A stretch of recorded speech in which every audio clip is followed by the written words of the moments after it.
Poor Green Man. You know, Green Man had enough trouble getting away from the wormhole on Monday nights. And just when he thought he was out, it pulls him back in. Now he has to deal with it on Fridays. I feel sorry for him. I feel sorry for myself. Having to sit here and watch this entire show tonight from start to finish. You know, I told you weeks ago that SmackDown was a 3-hour show with a 2-hour roster. And that is very evident, even with all of the Raw stars. We had a bunch of cameos tonight from Raw talents from Monday night that were on the show here tonight for various reasons. Obviously, they're getting ready for Saturday night's main event tomorrow. The Royal Rumble is coming up. Everybody is declaring. So they have talent that are going back and forth. But even still, you see what I mean when I say that a 3-hour show with a 2-hour roster is what you end up with when they have to stretch. And that's what they did tonight for the majority of the show. They were stretching for time. They were filling time. It was a filler episode of SmackDown for the most part. I will say that in the third hour, the show did get a little bit better. The best part of the show was honestly the last hour. But the journey to get there was hardly worth it. This show was an absolute chore to sit through tonight. And look, they're going back to 2 hours in a few months. I don't know exactly what the date is, but they're going back to 2 hours, supposedly in June. It's either May or June. So basically 6 months of this. And then the show goes back to 2 hours. But let's not delude ourselves into thinking that just because they go back to 2 hours in a few months means that everything is great with SmackDown. That's not necessarily the case. Because let's not pretend that SmackDown, even before the move to 3 hours, was great the last few months, even at 2 hours, because it wasn't. SmackDown has not been great for a while now. All right, let's just cut the crap and be honest. You may have weeks where they'll have a great show out of the blue, and then it'll go right back to the way it is. But at 3 hours, it's just, you can see that this show needs help.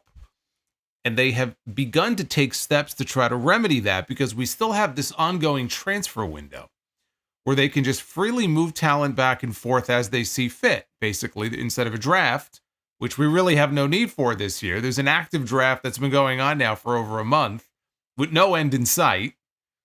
And so tonight, the big name that moved over from Raw to SmackDown, and it's a move that I approve of, is Damian Priest. Damian Priest needs to get far away from the Judgment Day. He vanquished Finn Balor on Raw in that street fight a few weeks ago, that great street fight. He had done all that he could possibly do on that brand. Wrestled Gunther multiple times for the World Heavyweight Championship, and of course Balor and McDonough and Dominic. It was time. It was either Balor or Priest. One or the other. They had to move over to SmackDown. It was Damian Priest, and I think the change of scenery will be good for him, so I thought that was a good move. And then there were some other moves as well. You have Theory and Waller are going from SmackDown to Raw. I don't think that's going to make a fucking difference at all. All of a sudden they're going to get a great push, or they're going to come on. I mean, give me a break. There are a couple of bodies that are there. Triple H obviously doesn't give a fuck about them as a tag team. I can't believe they're still together as a tag team. So whatever they were doing on SmackDown, they're just going to be doing the same thing on Raw. And they weren't doing a whole hell of a lot on SmackDown lately. But they are now officially members of the Monday Night Raw roster. So we know that. The Miz is now on SmackDown. And he's not very happy about it because the Wyatt Six have also been moved to SmackDown. So now Miz has to continue to deal with Uncle Howdy and the Wyatt Six. I will say this, on the bright side of all this, we did get one cool announcement tonight, which is that the tag team titles are actually going to be defended on a PLE. When was the last time that happened? WrestleMania? The SmackDown tag team titles are going to be defended by DIY at the Royal Rumble against the Motor City Machine Guns. And not only are we getting a tag team championship match, it is going to be best 2 out of 3 falls. So I hope all the fans there in Indianapolis bring their best, because that has the potential to be a show-stealing match. And those 4 guys are getting a huge opportunity, being able to go out there in front of 60,000 people in a stadium instead of SmackDown the night before, the way these things usually work, because the only matches that had been announced for the pay-per-view were the 2 Rumbles and the ladder match. That's it. There had to be at least one more match added. So 2 out of 3 falls makes sense because they're going to have some time to fill. But that could be great. As opposed to them doing it on SmackDown, you got commercial breaks. 2 out of 3 falls, you send those 2 teams out there, you give them time, you give them 20, 25 minutes. They're going to have a fucking show in Indianapolis. So I'm looking forward to that. That was one of the bright spots here on this show. But honestly, there wasn't a whole hell of a lot beyond that to talk about. It was a lot of hype because this was the go-home show for Saturday night's main event. We have the Rumble as well coming up next weekend. So this show was all about really pushing big matches for the next 2 shows. It wasn't so much about tonight's show. And I understand it. You know, you don't want to give away your big guns here tonight because you have a show on NBC tomorrow night. So I understand it. But just because I understand why they did it that way doesn't necessarily mean that this was a great show. It was not. For the most part, it was a fucking bore. You could see some of the building blocks, especially when it comes to a Carmelo Hayes and certain people who they're trying to at least get on television. That's great. But this show, my God. I don't know, man. On a Friday night, no less, you're asking a lot of people. 3 hours on a Friday night is a lot. We'll try to make this more entertaining than the show itself was tonight. This is your Friday Night Collision review for January 24th, 2024. I am the Solomonster. Like and subscribe. For those of you who are actually awake right now, like and subscribe. Super chats are open. I have cleared out some super chats. They're no longer there. And of course, there are some new ones, including one brand new $30 one that may well be more entertaining than the television show was tonight. And we have a little super chat goal as well, which if we hit, we'll do an extra round of Be the Booker, which frankly, I think we could all use tonight.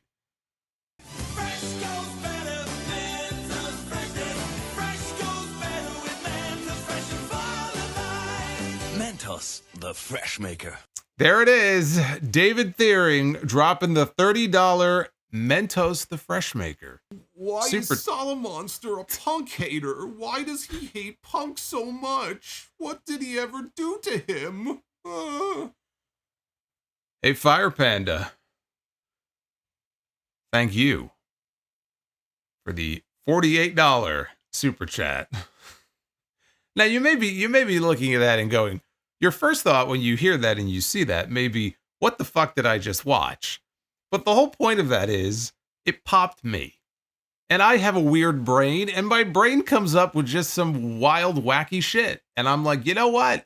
We're going to have a Mentos the Fresh Maker super chat. Why? Because I fucking want one. That's why. Tell me that wasn't more entertaining than SmackDown tonight. Anyway, that is up in the description, as are all the other dollar amounts. But that's up to you.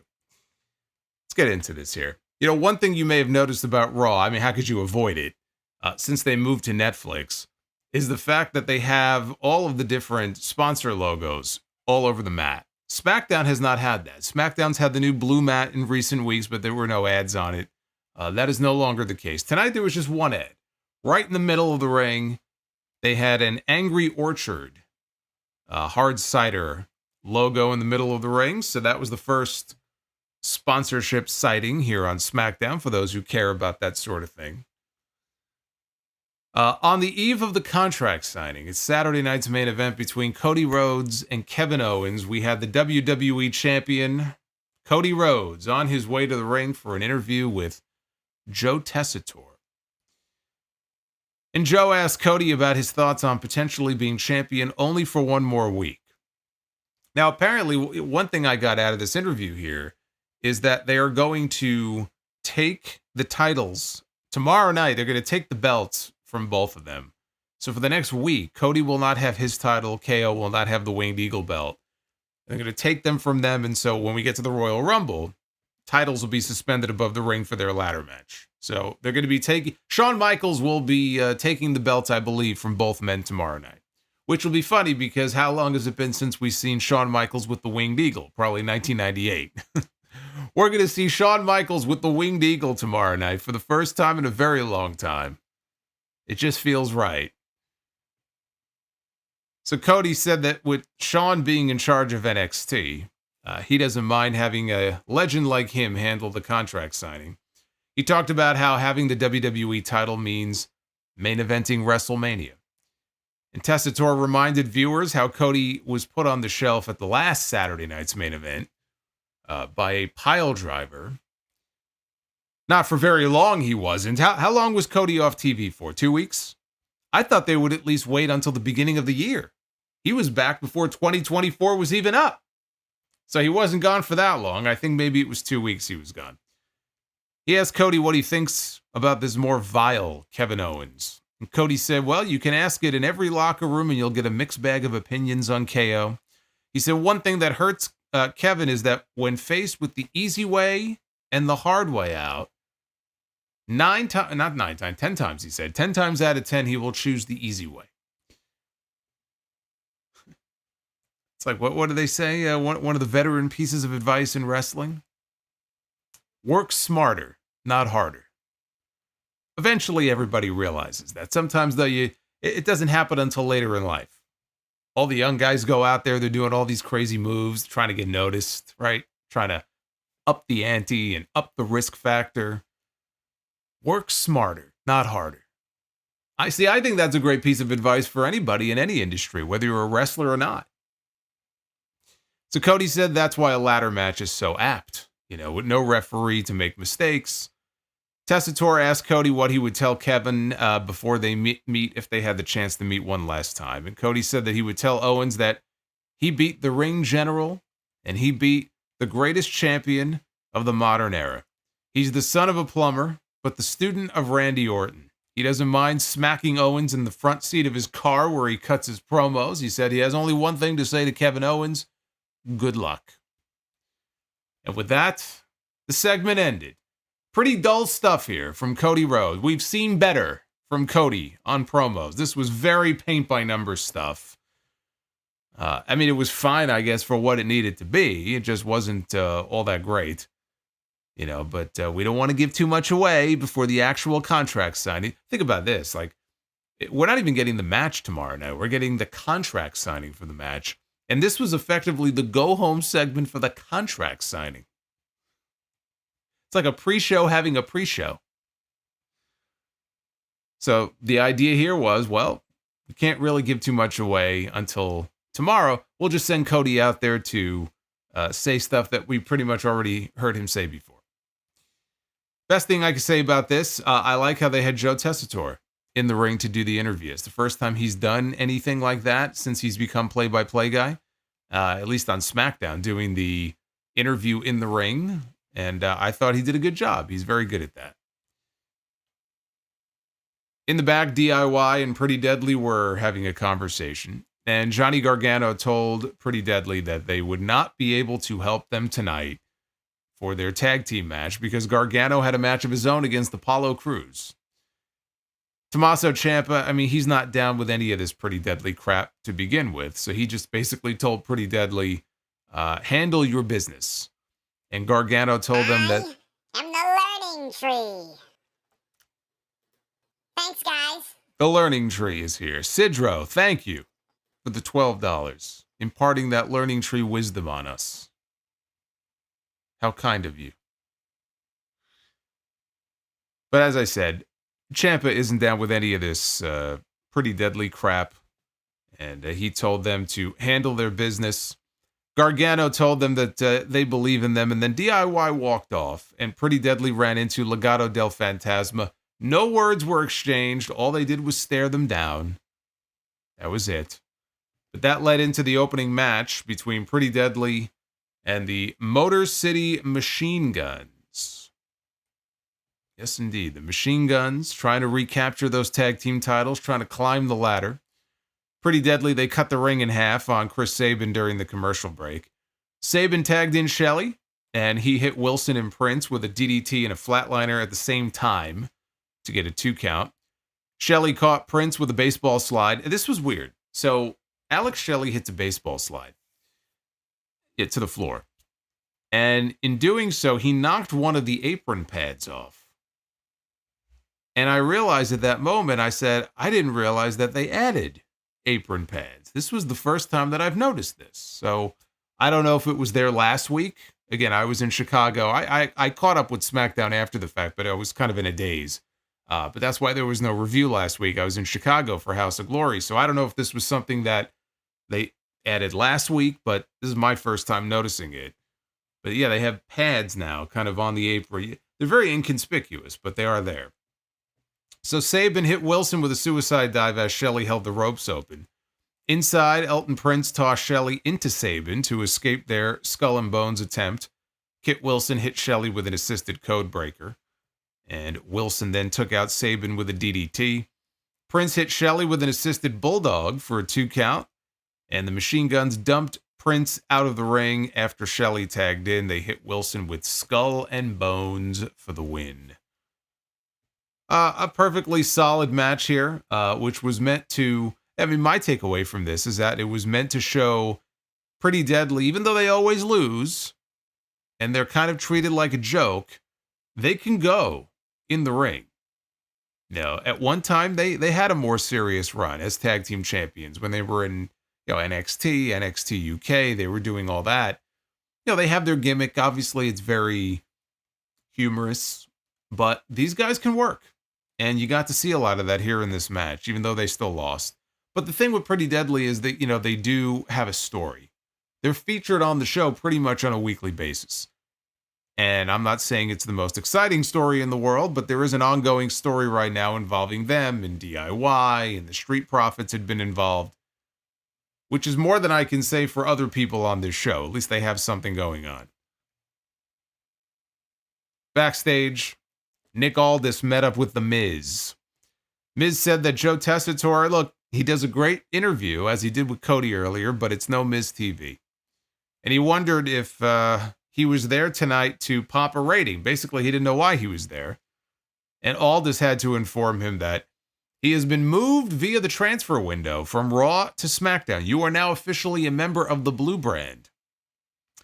And The Miz was shocked by this. He was taken aback and not very happy because he realized the Wyatts are now on SmackDown.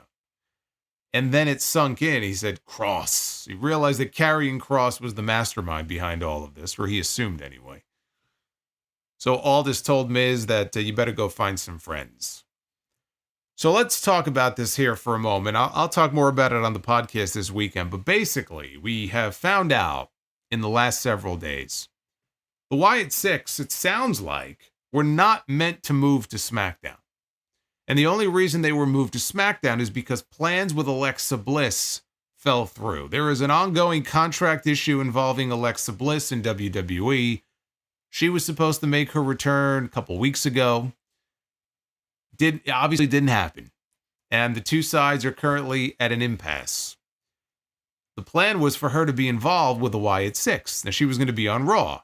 Okay, well, if she's going to be on Raw and involved in the Wyatt Six, then the Wyatt Six were always going to be on Raw.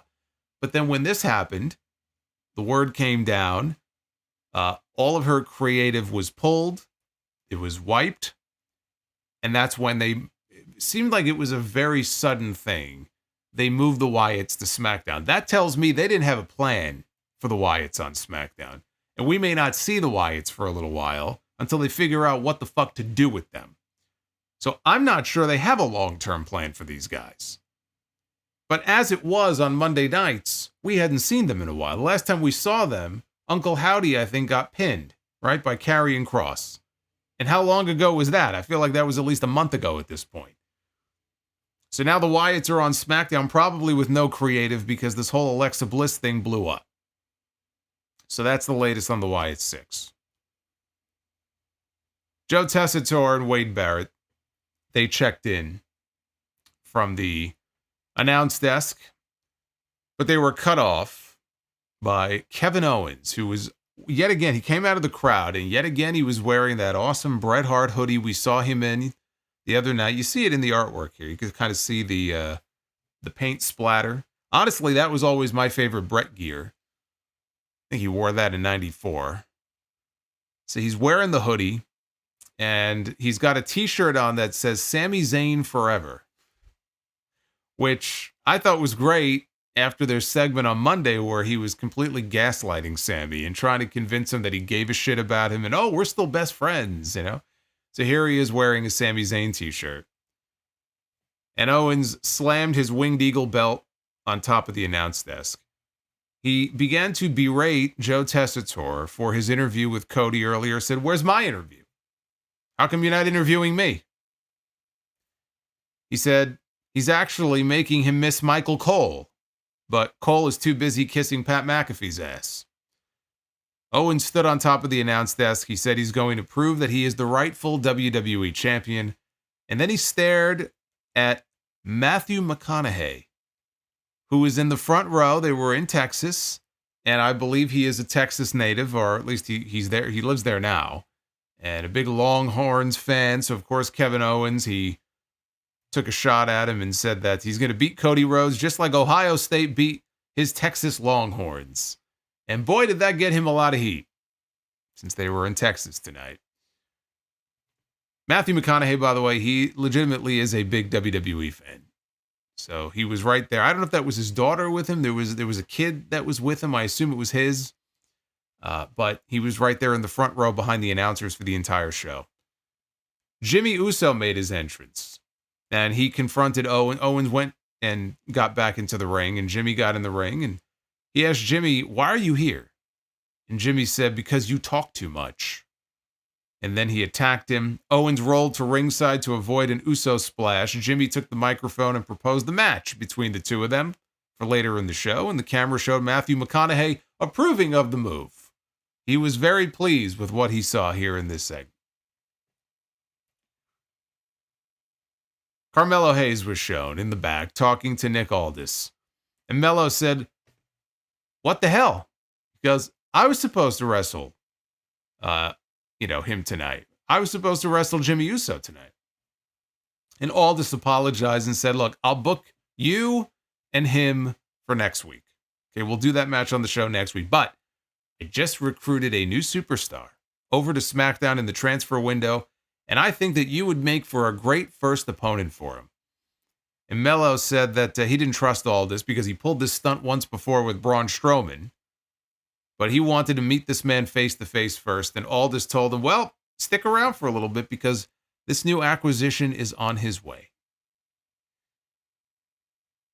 We had Chelsea Green and Piper Niven against Michin and B-Fab.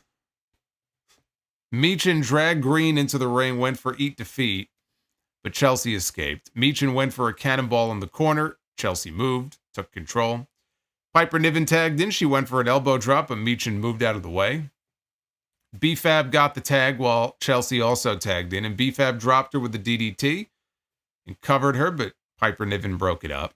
Niven slammed B-Fab, and Michin drop-kicked Piper. Michin and Chelsea, they ended up as the legal women. Michin hit Eat Defeat, and she pinned Chelsea Green to win the match. And this was a nothing match. That's what this was. This was a nothing match. I'm not knocking the women. I'm saying they gave them 3 fucking minutes. Okay, you have a 3-hour show. And the thing about Raw, in the midst of when Raw was 3 hours, and you're trying to figure out how you're going to fill these 3 hours. One thing that we got from Monday nights, we would tend to get longer matches. They don't all have to be 20 minutes, but you would tend to get longer matches because you have more time to kill. You have more time to fill on 3-hour shows. And so here, these women, they go out there and they still only got 3 minutes. Now, it's fine if they want to use the extra time to feature people like B-Fab more often, because I heard that from people. Oh, well, SmackDown going 3 hours is going to be great for people like her, right? Like B-Fab or a person like Apollo Crews, because they're going to get television time that they otherwise would not get on a 2-hour show. That's great. The thing with someone like B-Fab is she doesn't get a lot of in-ring experience. They're running fewer and fewer house shows than they ever have, with even less to come here this year. So for the most part, not that they don't do them anymore, but for the most part, they're running TV. Yep, PLEs. B-Fab's not getting a fucking match on a PLE. If she's lucky, she'll be in the Royal Rumble next weekend, okay? This is all she has. She can go and practice and, go to natty school or go down to the performance center and do whatever she wants and roll around and have practice matches. That's great. You can't replicate the experience of getting in the ring and wrestling in front of the crowd. So this is her way of getting in the ring and getting more reps. Now, maybe they're trying to hide her because she's still not quite as seasoned as they want her to be. But I look at someone like her, because Chelsea and Michin, they have a lot more experience. So whether they have a 3-minute match or a 30-minute match, it doesn't really matter. How is a match like this benefiting BFAB? It's getting her on TV, and maybe she'll get over that way. Maybe she'll become popular, but I fail to see how something like this is going to benefit someone like her. I don't see, you can't. The 3-minute match, you just can't do it. But what this did was, with Michin winning, it sets up a rematch with Chelsea for the U.S. title. That match is going to take place on SmackDown next Friday. So that's when we're going to get the women's U.S. title rematch between those two. And then we can move on from this, because I'm just about done. Mello was in Nick Aldis's office. We go back there. And it turns out that the new acquisition is Damian Priest. He shows up. And again, a much needed move. Aldis asks Priest if he was interested in a one-on-one match tonight against Carmelo Hayes. And Priest says, well, I'm here to work. So they made the match official. And then for the second week in a row, we got a vignette for Charlotte Flair, showing her living very lavishly. And in this one, she spoke, and she said, the GOAT doesn't have to call themselves the GOAT. She said she built a legacy that nobody can touch, and she knows exactly who she is. And then she said, I'm back. And she declared her entry into the Women's Royal Rumble match. She said, with a smile on her face and a tear in her eye. And I like that little nod to her dad and his promo, his speech after he won the Rumble in 92 with a tear in his eye. I'm going to tell you something right now, and I'm not looking to ruffle any feathers. I'm just going to be honest with you. When this promo started, and because they had close-up shots of her, and then she started speaking, but they had because the last vignette, we didn't really get anything close up. It was her on a yacht, and it was her driving a car, and we kind of got her from the back and from the side, these faraway shots. And here they got up real close, and I swear, when they first showed her on TV, I thought it was Carmella. She looked totally different to me. I don't know what she did. I don't know what changed. I don't know if it was the camera lens. I don't know, but she did not look like herself. I guess we'll wait until the Rumble when she comes out and we'll see her live and in living color. But I thought it was Carmella. I said Carmella's on her way back. I said, oh shit, that's Charlotte Flair. No, it's not Carmella. I don't know. Again, hey, whatever. It is what it is. But yes, Charlotte is back. Charlotte is going to be in the Royal Rumble, which I think we already knew. And by virtue of her declaring for the Rumble, she immediately vaults into the top position, the odds-on favorite to win the Women's Royal Rumble, which would be her first in 5 years if she could pull it off. I hope that doesn't happen. I am by no means rooting for that outcome. I think that her and Tiffany Stratton are likely on a collision course for that championship at WrestleMania, and I'm okay with them doing that match. But I want them to find some other way. Whether it's a women's chamber, whether it's some other type of number one contenders match or a gauntlet on SmackDown between now and then, they could figure out any way they want to. But I don't really have any interest in seeing Charlotte Flair winning the Royal Rumble when I would much rather see someone like Io Sky or Bianca Belair. And then in winning the Rumble, they would then go on to challenge Rhea Ripley for her championship at WrestleMania. That's what I would prefer. Bianca or Io. I'm actually fine with either one. I love Io, and Bianca's great. If you gave me the option, though, like my ideal WrestleMania match in Las Vegas this year for Rhea Ripley, and you put Bianca Belair and Io Sky in front of me, it would be tough, but I'm going with Bianca. I think I give Bianca the slight edge, but you can't go wrong with either one of those matches. I just would prefer not to see Charlotte Flair win the Royal Rumble. But again, she's coming back. It's her return. So, pretty damn good chance she's going to win the Royal Rumble.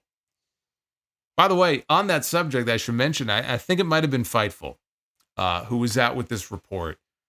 But there is talk internally. They are discussing the possibility for WrestleMania of doing Rhea Ripley against Bianca Belair, as they should.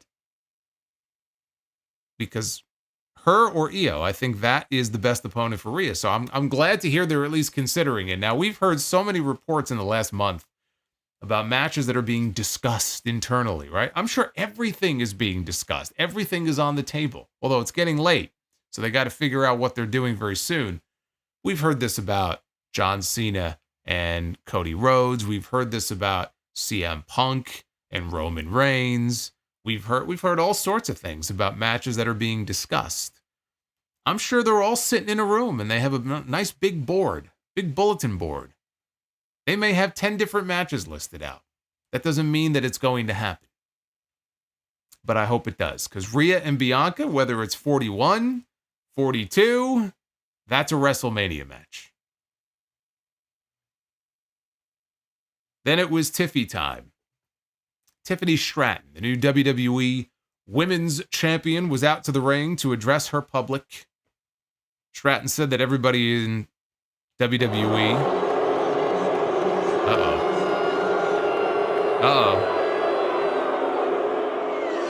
You suck.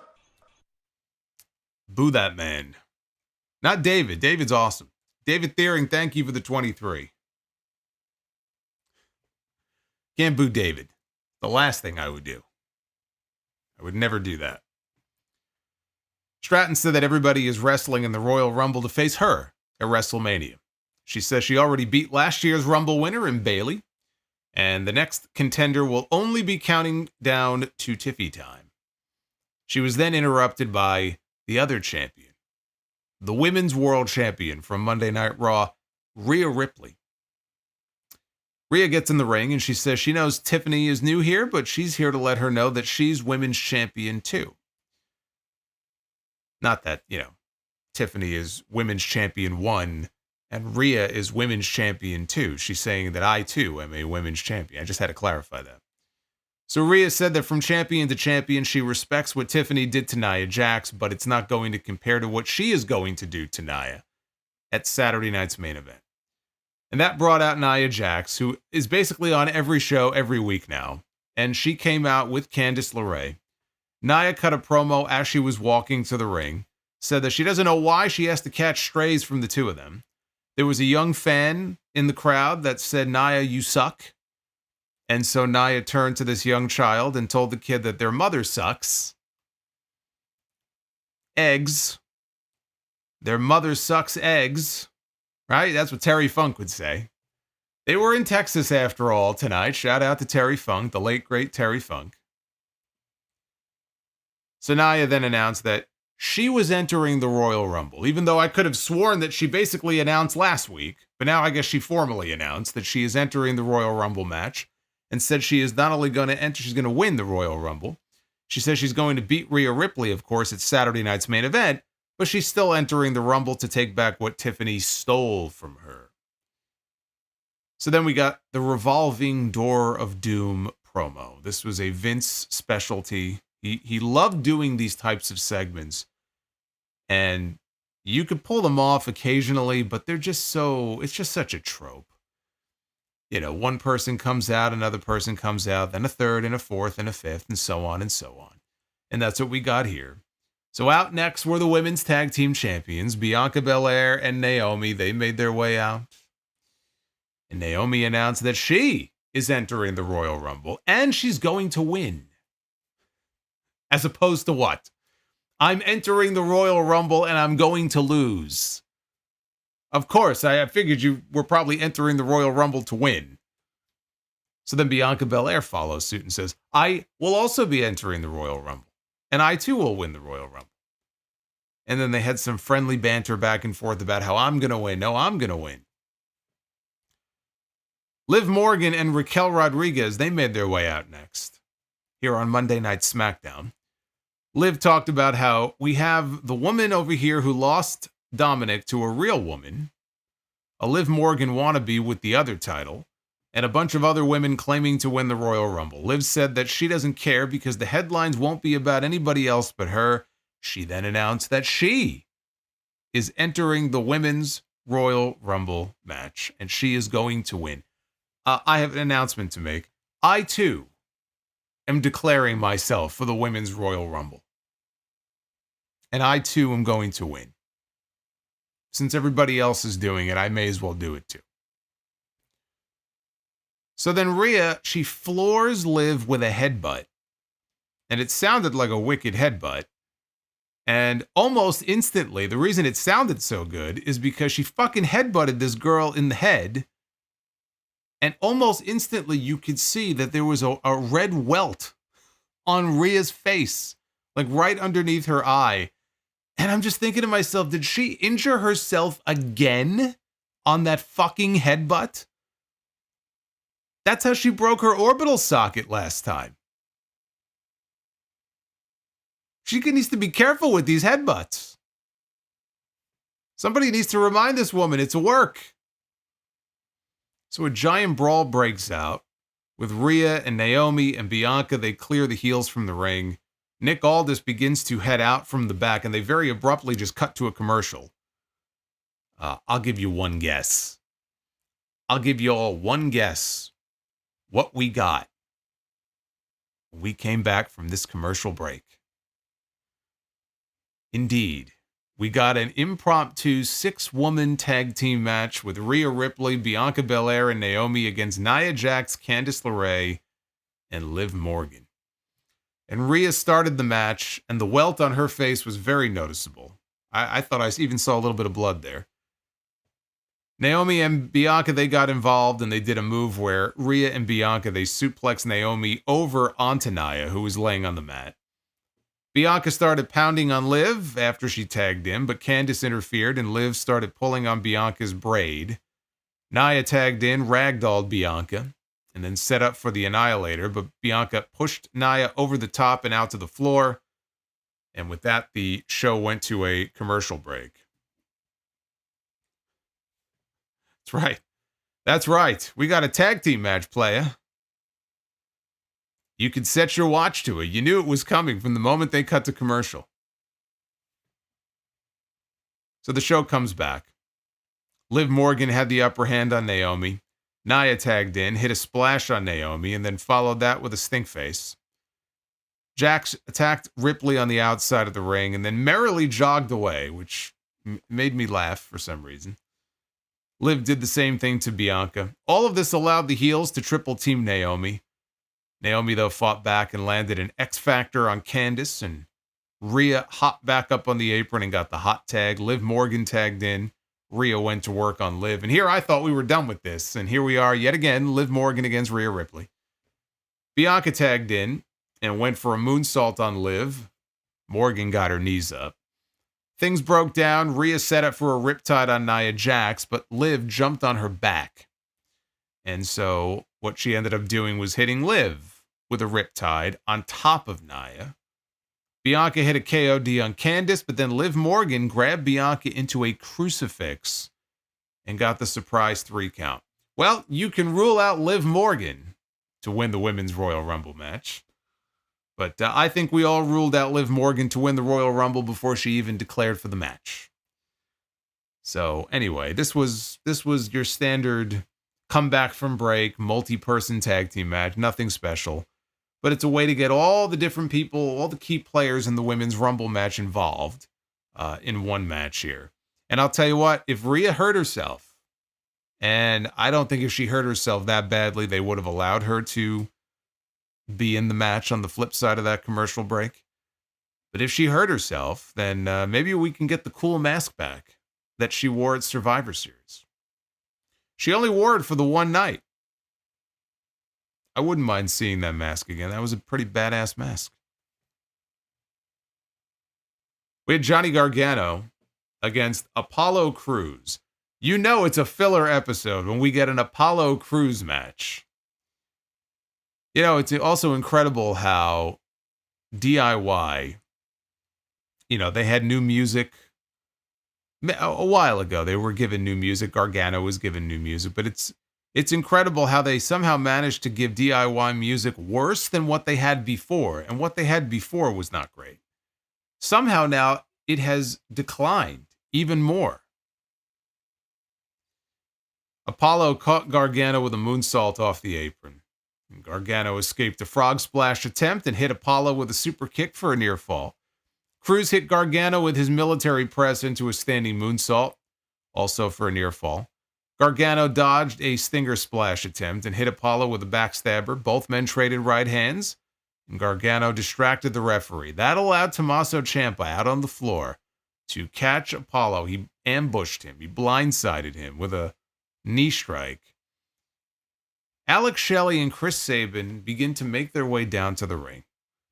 And this is very distracting to Tommaso Ciampa and to Johnny Gargano. But only Johnny Gargano was wrestling. And so he's in the ring. His back is turned. And that allows Apollo Crews to roll him up for the win. This was Apollo Crews' first win on SmackDown in a while.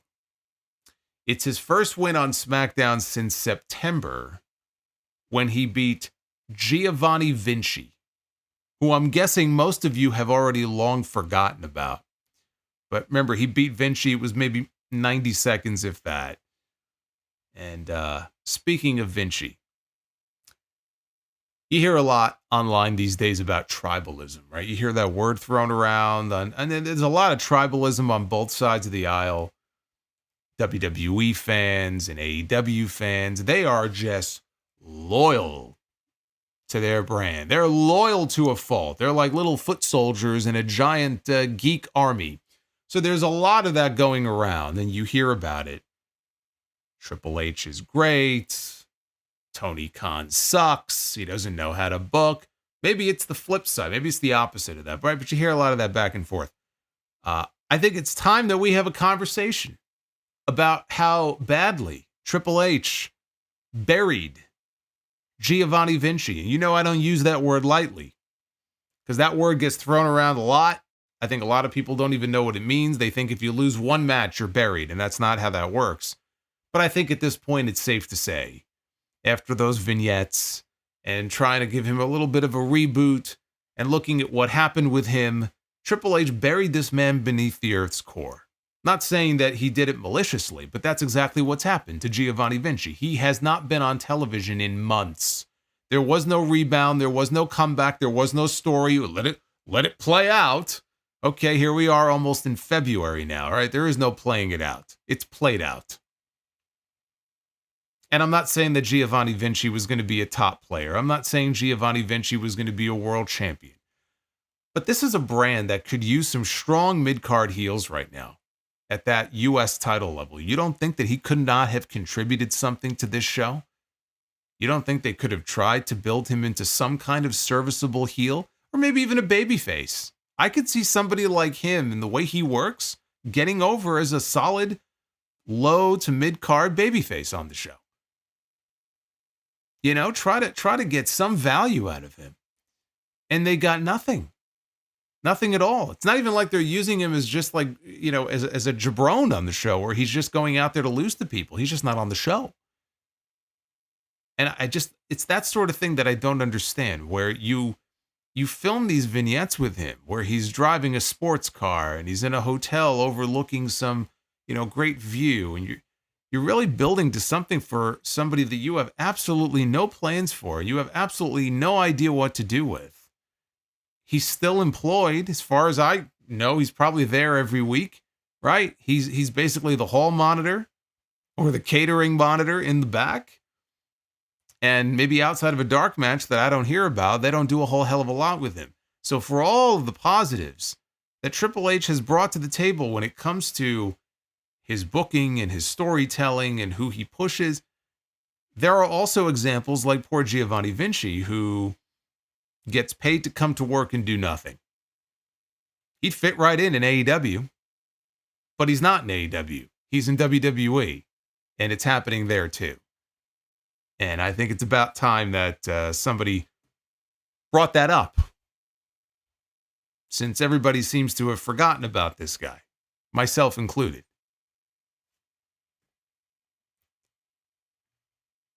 Tama Tonga and Jacob Fatu were walking backstage. Jacob Fatu cut a promo. I love the fact that they're allowing him more speaking time, hyping his matchup with Braun Strowman on Saturday night's main event. He said that even though it feels like Godzilla versus King Kong, he goes, it's not, because Fatu is both. He's both of them all in one.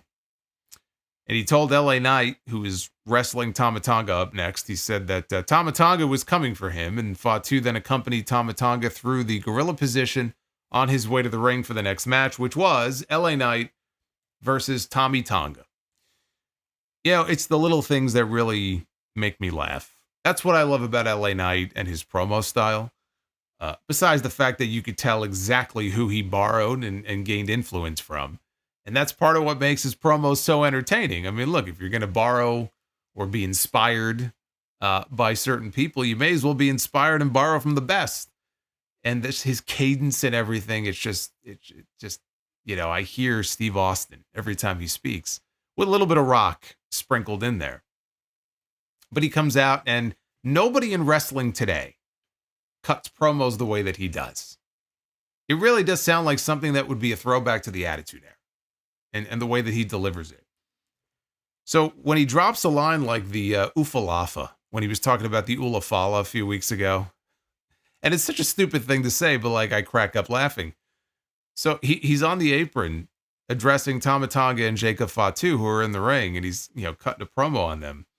And even just something as simple as him calling Tama Tonga Tommy. Good old Tama Tonga. It makes me laugh.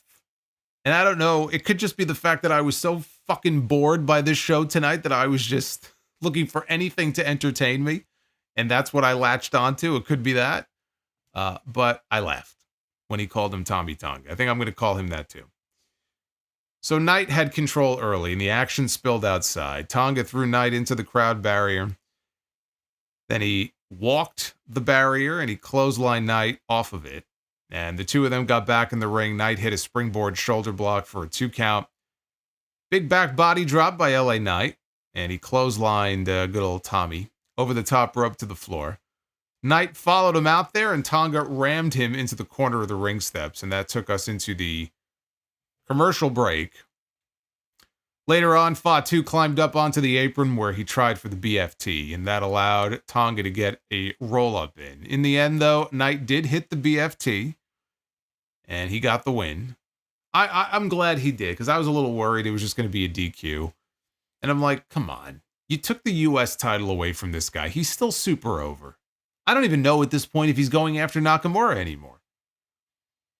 But he's still over. You took that mid-card title away from him. He's not touching the world title anytime soon. At least give this guy a fucking win over Tama Tonga. Like, you don't have to do a DQ to protect the bloodline. So thankfully, he got a clean pinfall win over Tama Tonga. But immediately after he did, Jacob Fatu dragged him out to the floor and dropped him onto the announce desk. And before he could demolish this man, Braun Strowman's music hits. And he comes down to the ring. Fatu and Strowman, they stared each other down. They circled one another. Tama Tonga hopped up on the apron for the distraction. Fatu came in for a corner charge. He missed. He struck the top of the ring post. And then Strowman clotheslined Fatu out of the ring. That is the match I think I am most looking forward to on Saturday night's main event tomorrow. And earlier in the show, they had a pretty cool, almost like a tale of the tape type of video package comparing Strowman and Fatu.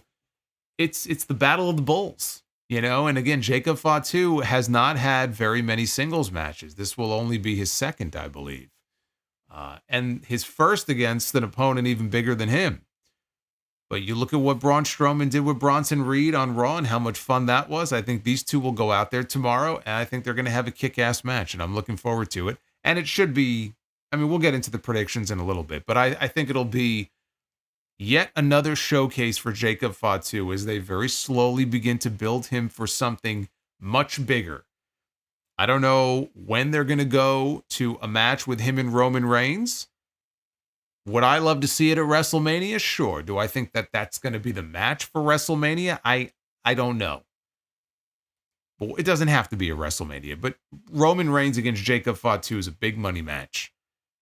And we need to get that at some point. But now they're in that mode where they're building Fatu up on his own. You know, he's still technically with Solo Sikoa, who we did not see this week. So he's still part of that crew. He's still loyal to Solo. He's not standing on his own yet, but he's being allowed to stand on his own a little bit more. And so this is just part of that process here. They showed The Miz in the back, and he was talking to Austin Theory and Grayson Waller, trying to recruit some new friends. And he pitched the Marine 7 and convinced them that they would all be rich.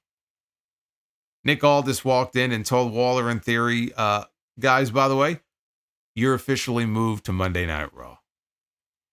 And Waller and Theory were very excited. Of course, why wouldn't they be? They're bored by this show too. They're figuring at least on Mondays we have a chance. Miz was not as excited as they were. Miz was not happy about this. He was left very confused.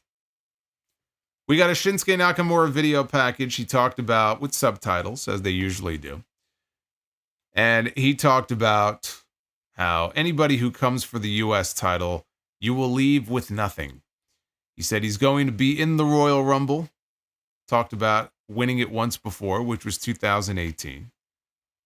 He's not winning the Royal Rumble, but smart to point out the fact that he is a former Royal Rumble winner. I think sometimes people forget that just because, you know, since that initial year, he's never been pushed at the same level. You know, he's been at that IC US level. He was in a tag team for a while. He just never regained that status that he had when he was in NXT and when he first came to the main roster. You know, he had what I thought was a disappointing match with AJ Styles at WrestleMania that year.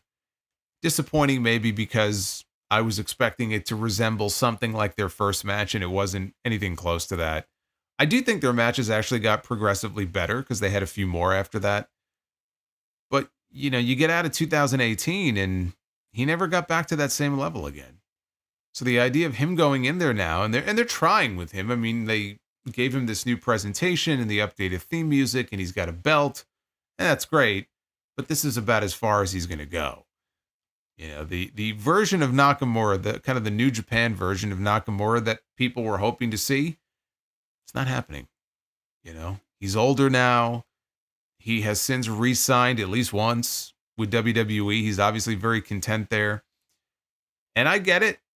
You know, I get it. You do the WWE thing, and you don't have to kill yourself the way he was doing in Japan, and live your life and make your money. And hey, what's not to like? But he's not winning the Royal Rumble, and there isn't a person on the face of the earth who believes that he has any possible chance of doing so. We had Damian Priest one-on-one with Carmelo Hayes. Priest wanted a test of strength. Melo gave Priest some strikes instead. And Priest hit Melo with old school into a crossbody for a 2 count. Melo was able to duck a strike. He sent Priest into the ring post. They come back from break. Melo hit Priest with a flip dive. After that, he caught Priest with a crossbody for a 2 count. Priest came back with a broken arrow and then hit Melo with an elevated flatliner. Melo ducked out of the ring to avoid a clothesline attempt, and Priest ran and tackled him over the barricade, and Lillian Garcia had to get the hell out of the way. Priest high-fived Matthew McConaughey at ringside. And he should have done the whole Wolf of Wall Street thing with him. That would have been fun, right? Pound the chest.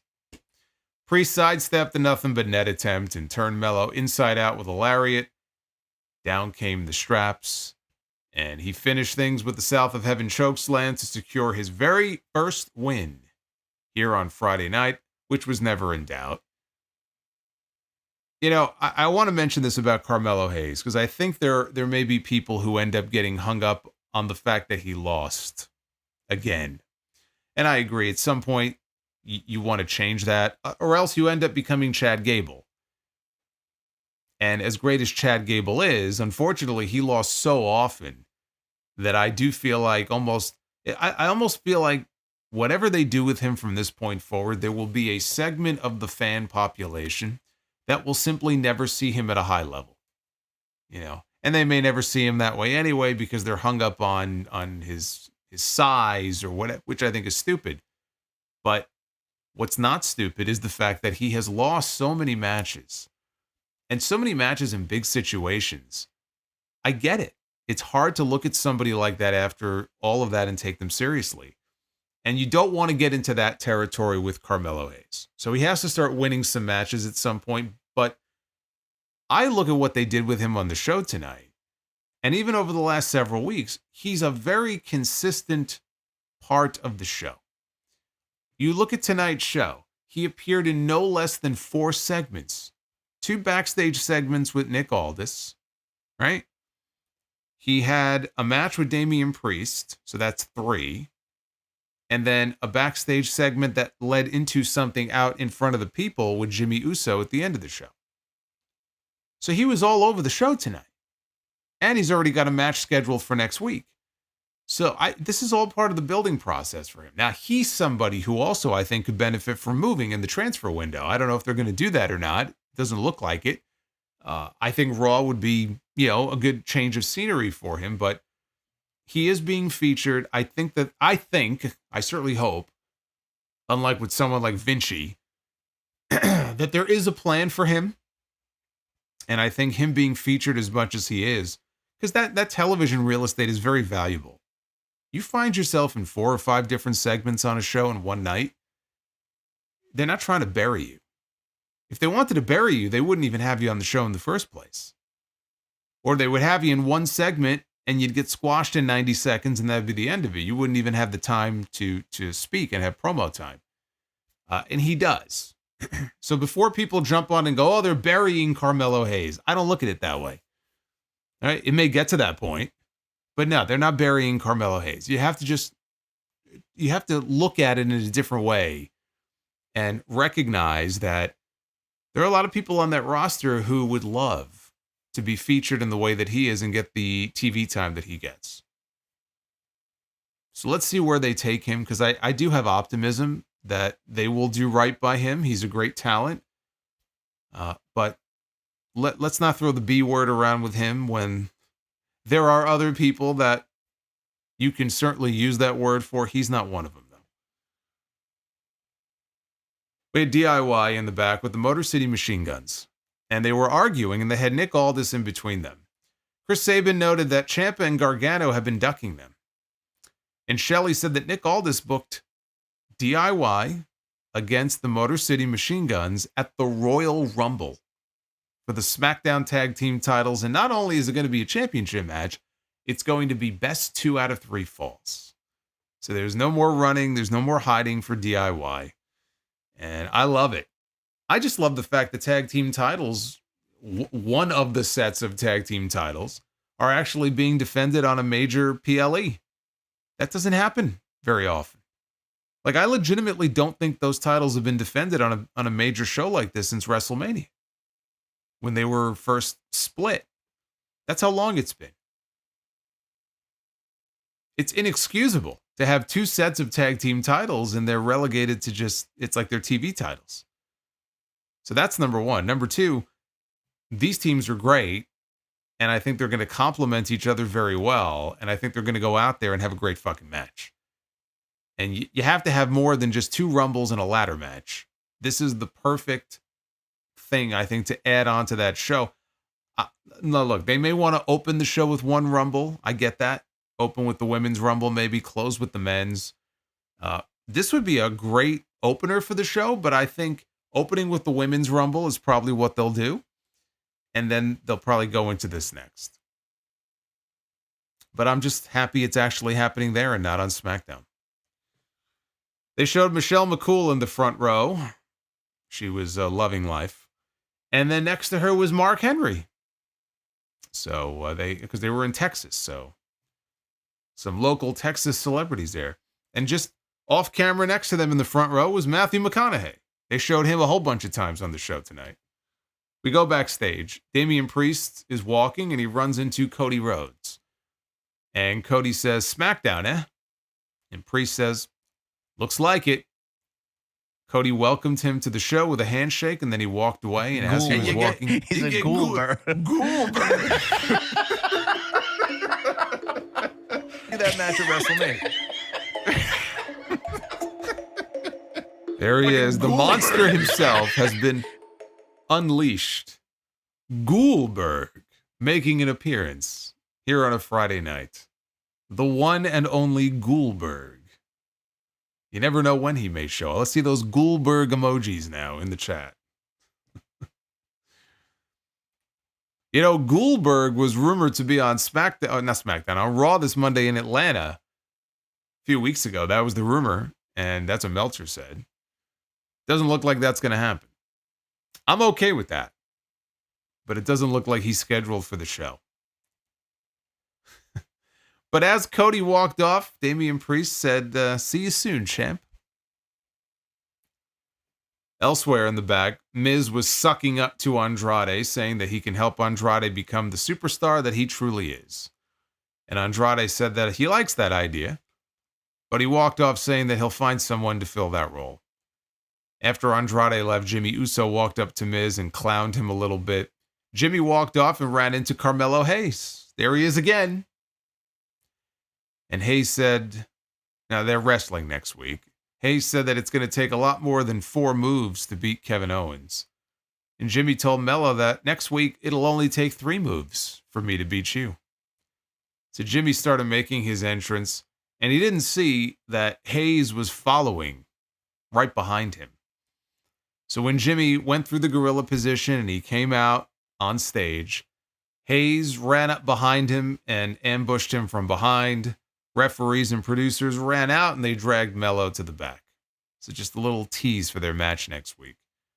But after a break, it was Jimmy Uso in the main event here on this show against the uncrowned WWE champion, Kevin Owens.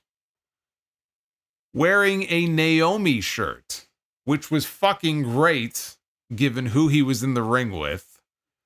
This from the Sami Zayn shirt earlier to the Naomi shirt. Feel the glow. Kevin Owens was feeling the glow here in this main event.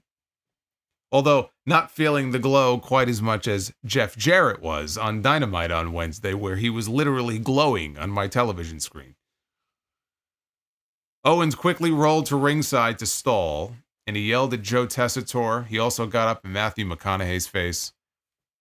Jimmy caught up with him and tossed him into the barricade. Owens gave Jimmy a shoulder tackle and then a running senton, and Jimmy managed to come back and hit Owens with a clothesline to turn the tide. Owens ducked out to ringside for a breather, and Jimmy slammed his face into the announce desk a few times and then flashed a Longhorn sign to Matthew McConaughey. Owens knocked Jimmy flat off the apron and then hit him with a frog splash to the floor ahead of the final commercial break. They come back from break. Owens was in control. Jimmy fought his way to his feet with a right hand, actually a series of them. Owens came right back with a shoulder breaker and then focused his attack on injuring Jimmy's left arm. Jimmy blocked a swanton bomb with the double knees, hit Owens with a running hip attack in the corner. Owens came back and caught Jimmy with a blue thunder bomb for a near fall. Owens and Jimmy, they traded super kicks, and Jimmy got the better of it. Owens was able to avoid an Uso splash. Jimmy blocked a stunner attempt and hit Owens with a spear, but as Jimmy headed up for an Uso splash again, Owens dragged him down and then sent Jimmy's injured shoulder into the ring post and then followed in the ring with a pop-up powerbomb, and he got the win. And they were running out of time. They were 2 minutes to the top of the hour, so Owens quickly dragged Jimmy outside, and on top of the announce desk, Owens yelled at Matthew McConaughey before Cody Rhodes' music hits, and here comes the WWE champion sprinting down to the ring. Owens meets him in the ring, and the fight is on, and they brawled around ringside with Cody having the advantage as they went off the air. And I could not believe, and I don't know if I was the only one, I could not believe that they ended the show and went off the air without doing anything, like a spot in the front row with Matthew McConaughey. Like, I was stunned by this. I thought that all of these mentions and Owens yelling at him and the interactions with him was leading to something very similar to what they did on SmackDown many years ago with Triple H and Arnold Schwarzenegger, where Triple H took a shot at him and Schwarzenegger avoided it and then decked him. And it was this big thing, and it got them all kinds of news media, and the crowd went crazy for it. And then, Arnold shared a beer after with Steve Austin. I thought they were going to do something similar here and kind of get that big moment with McConaughey. Maybe taking a shot at KO and then celebrating with Cody. I was stunned that it didn't lead to anything. I mean, they definitely gave him plenty of FaceTime tonight, and they kept mentioning him over and over again. But what a missed opportunity that was. I mean, it was right there. Unless he didn't want to do it. I have no idea why they didn't do something like that. But again, a very, paint by numbers ending here. We had a little brawl between them, nothing we haven't seen before. There was nothing left to do. We have a contract signing tomorrow night between them, and they're not doing the match for another week. There's nothing else to do. So this is what they came up with. I didn't even mind the ending so much. I just wish that the first, 2 hours of the show or 2 hours and 15 minutes or whatever it was wasn't so fucking boring. This was a largely filler episode of SmackDown. Sitting through 3 hours of this show is a fucking chore. I mean, there's just no other way to put it. And it's something we're going to have to deal with if you want to watch the show for another 5 or 6 months before they switch back to 2 hours. But, as I said at the beginning, it's not like going back to 2 hours is going to be some magic pill that makes the show as good as it was last summer. Because SmackDown went through this period where the show was on fire last year, but that was a long time ago. SmackDown has not been like that in a while. They have not been able to recapture that spark. And part of it is this bloodline story. First of all, the main players are almost never there altogether. That's number one. Number two, the bloodline story has jumped the shark. So whatever twists and turns are still yet to come. Like those, I'm not saying there's no good moments that aren't left. Solo leaving, or Jacob leaving Solo, or some kind of a big turn there. Or the debut of Hikuleo, or The Rock getting involved, right? Which is always possible. There can still be some big moments and chapters to be written to this story, but the over-reliance on the bloodline for so long, when the bloodline isn't there or the bloodline is not featured in the way that they used to be, it has highlighted some major holes in this show. And that's what happens when you rely on the same act for so long, and either you don't have it anymore, or it's not as popular, it's not as hot as it used to be. You start to look to everything else on the show, and you realize just how weak they are in terms of, the tag division. And they're trying, they were pushing that whole issue with the machine guns and the Street Profits. But the tag division really on both shows is just kind of a fucking mess right now. And then as far as the rest of the show is concerned, they need more stars. They need to make more stars. They just need more people. And they need to do a better job of featuring some fresh faces, maybe calling up some people from NXT. Where's Roxanne Perez going to land? Is it going to be Raw? Is it going to be SmackDown? It looks like she's going to be doing something with Bayley. Maybe that means Roxanne goes to Raw, but she's only one person. You can call up a few different people and add some new blood to both shows. But SmackDown really needs a kick in the ass right now, especially if we're expected now. It's bad enough we have to do it on Mondays. At least Raw, for the most part, has been a pretty good show. I cannot say the same for SmackDown. Something's got to give here. June is still a long ways off.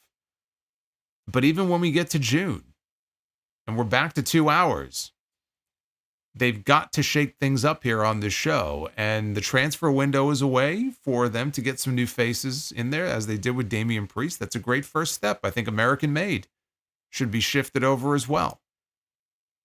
Again, I was confused when they shifted the Wyatts over because it just didn't make any sense. The issue with them in the Final Testament was never resolved.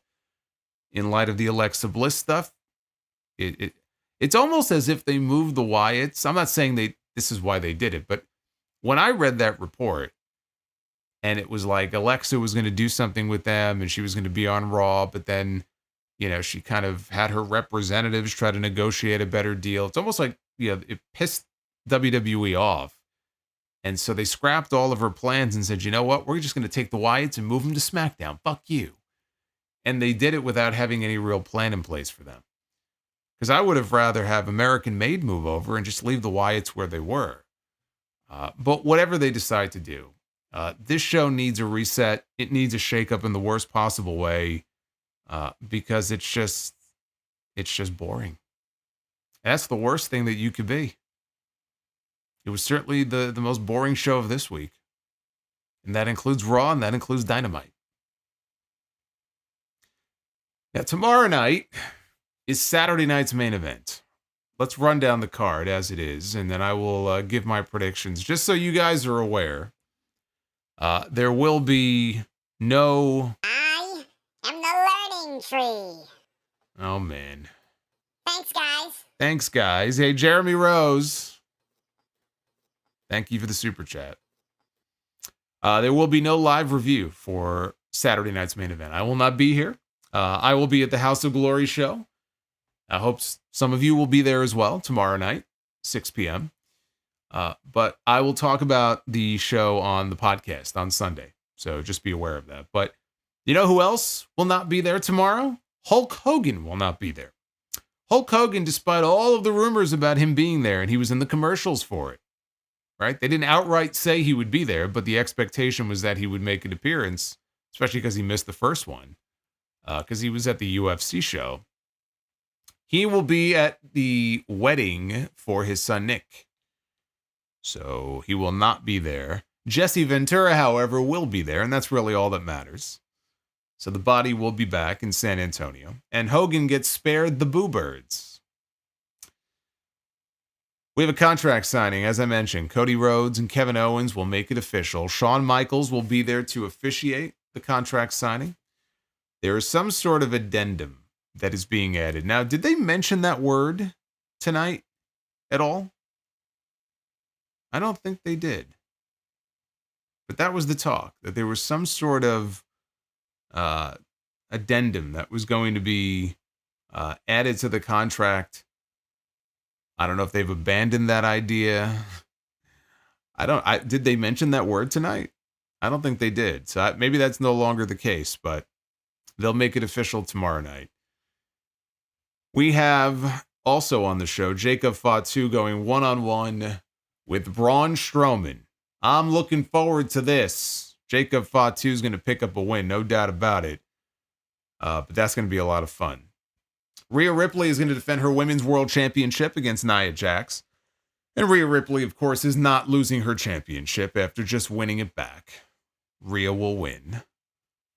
We have Braun Breaker and Sheamus for the Intercontinental Championship. This one is the hardest match to call because it could go either way.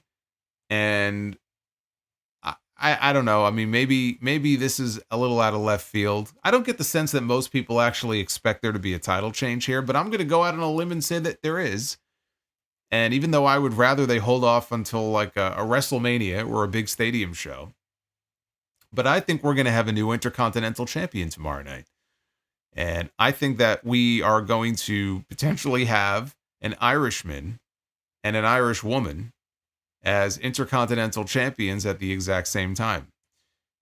Interesting, it is also the first time that the Intercontinental title is being defended on a Saturday night's main event since Shawn Michaels beat the British Bulldog for it on the very last episode that they did in 1992 before they rebooted it in 2006. That was Shawn's first singles title in WWE. You'd have to go all the way back to 92. It's been a while. There's a title change on that show. There could be a title change on this one. I'm going with Sheamus. And we have Gunther defending the World Heavyweight Championship against Jey Uso. And look, it has been very noticeable how they have brought up the fact that Jey Uso has already lost to Gunther twice. Gunther is giving him no chance. He is so condescending and dismissive of this man. And it makes you wonder it makes you wonder if they're going to shock the world, and maybe it's not the IC title that changes hands. Maybe they actually change the World Heavyweight title and they give Jay a short run, right? He doesn't go into WrestleMania. I don't really see the point in that. I wouldn't do it. I don't think they're going to do it. I'm going with Gunther to win, and I think that Drew McIntyre is going to play a role in Jay losing this match, because Drew McIntyre is not going to be happy about the way that Jey Uso beat him on that first Raw on Netflix. He's going to want some revenge. So that's how I see it all going down. And that's it. It's a short card. Not much else, unless, what else are they going to announce? They don't have any time. The show is tomorrow. So that is your Saturday night's main event card. And again, I will be sure to talk about that on the podcast this Sunday. Let's take a look at the Twitter poll. What did you think of SmackDown for January 24th? 44% thumbs up for tonight's show compared to roughly 56% thumbs down. Sidro, is it 5 matches? No, I think it's 4 matches and a contract signing, right? I just gave predictions for four matches. It's 4 matches and a contract signing. But anyway, a thumbs down overall for tonight's SmackDown. Not an offensive show, but a boring show. Sometimes being boring could be even more offensive. But anyway. Let's take a look at your super chats here. Thank you guys for the support as always. Yeah, Roderick, I think that'll fill the 2. Plus all the commercials and everything and the hype for the Rumble, they'll fill the 2 hours very easily. I'm curious how most of you are going to watch it. I think I watched it on Peacock. Because it's simulcast on NBC and Peacock, so I do wonder how many people are going to choose to watch it on there.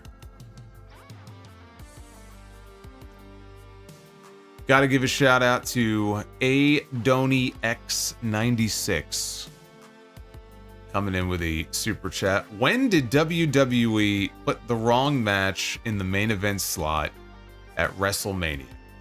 I would say 18, 23, and 25. Also, favorite and least favorite Mania that you attended live. Favorite Mania that I attended live was 30 in New Orleans, by far. Least favorite was honestly probably 29, for a few different reasons. First of all, it actually rained a little bit at the very beginning, but it went away pretty quickly. I used to look at those WrestleMania trips, and I do kind of miss them. But I used to look at those WrestleMania trips as my vacation, my one vacation that I would take every year.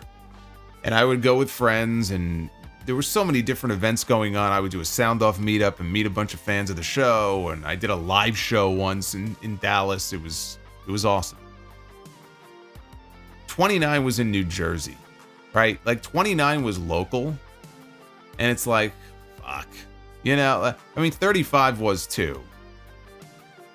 Actually, you know what? Maybe I would go 35, honestly. Thing is, 35 had Kofi Mania, and that was such a great moment when he won that championship. You know what? I take that back. I think I would go with 35. I think the last one I went to was probably my least favorite. Because at that point, I was just tired of it. Like, the shows were just too fucking long.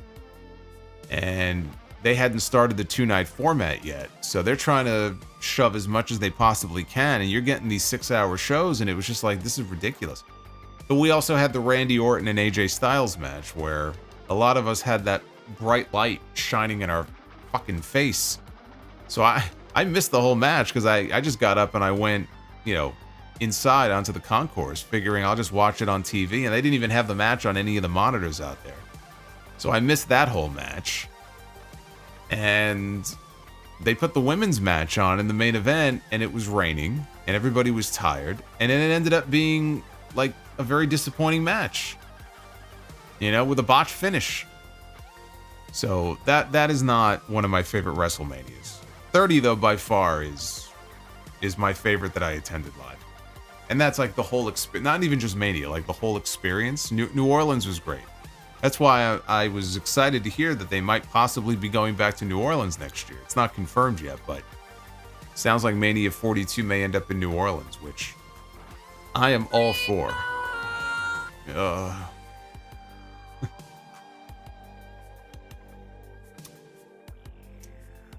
M. Mills. Unlocking Brie mode. Thank you, M. Mills.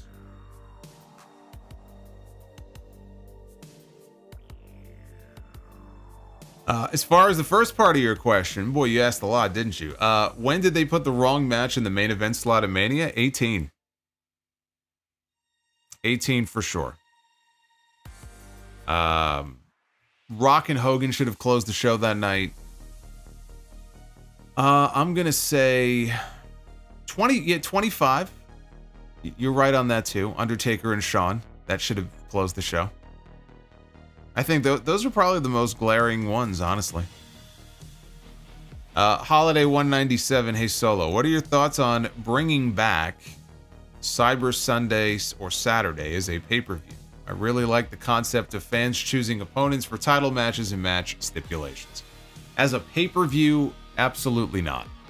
But they don't have pay-per-views anymore. They're PLEs. So, yeah, if they want to do it, they can do it. I would not want to pay $50 for a pay-per-view with a bunch of matches that I don't even know what they're going to be. I think it's a much better concept for TV than it is for a pay-per-view, but Peacock and these streaming specials, you could do it on there. That's fine. But honestly, I was never a fan of it. I was never a big fan of it to begin with. It just, it's just, I just didn't like it. Heart of Debonair. Hey, Solo, I watched an old video of yours and you said that the chase is always better than the reign. Outside of Hogan and Cena, name some baby faces who had an entertaining world championship run. I enjoyed Brett's runs as champion. Austin was a combination of both. A lot of it was the fun of the chase and him trying to overcome Vince McMahon and the corporation.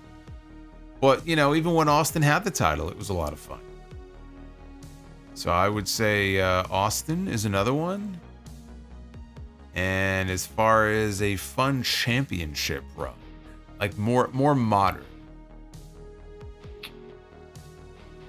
I don't know. I mean, Gunther had some bangers as the Intercontinental Champion. Those were pretty fun. But yeah, I think by and large, I mean, the chase, that's the story. The chase is the struggle. It's the struggle to get there. When the dog catches the car, he doesn't know what to do with it. So you end up with a lot of these title runs where it's like, all right, well, we got what we wanted. And after a while, the fans turn on that person, right? Because they're very fickle. It's the way it works. Eric Deshawn, given his demotion and his recent tweets, do you foresee Corey Graves requesting his release and wrestling on the independent scene? Why would he do that? He was already back on Tuesday. So, no. Corey Graves is not going anywhere. Corey Graves is going to be a good little soldier, and he will remain in WWE. David Thering breaking in our new $30 super chat. Brother Solo, after doing a quick search online upon seeing the name of this super chat because I couldn't remember where it came from, I thought to myself, oh, how will you work with this? Well, now we find out. Yes, indeed. I could always rely on David to break in the new ones. Well, David, I hope you enjoyed it. I hope it was worth it.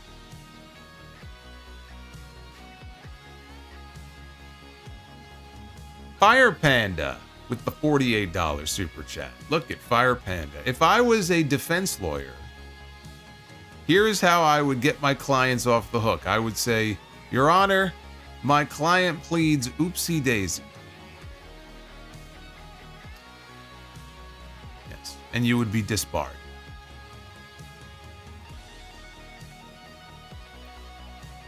Base Beerus, thank you for the gifted membership. Noel Mulligan, hi Solomonster. Hi Noel. Thank you for the $2. Chris AXC, that was some pile driver that Kevin Owens gave Randy Orton, huh? 3 months? Bianca hasn't felt this unimportant in ages, if ever. Mania title match predictions. As far as Bianca, all the more reason why I think she's got one of the better shots at winning that Women's Rumble and should win. All you need is one Royal Rumble win to get you back on track. And she'll feel important again. But how does Jade factor into this? Is Jade going to be a surprise in the Rumble, right? It's possible. But yeah, as far as Mania and the title matches and everything, I don't know. Gotta think about that some more. Jeremy Rose, do you think any chance that Hogan was originally... Watch me. Say hello to Liver Morgan. You know you want me, baby.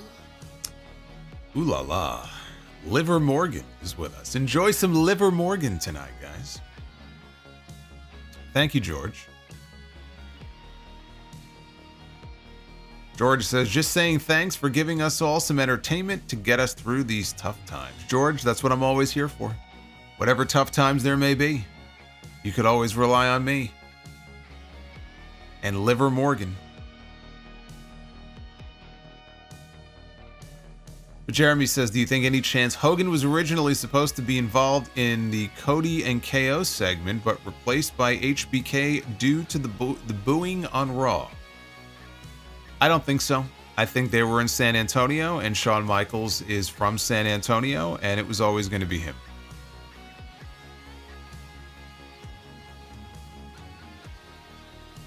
Sidro is with us.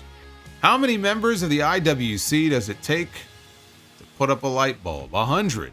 1 to screw it in, 99 to complain how it's not like the light bulbs from the Attitude Era.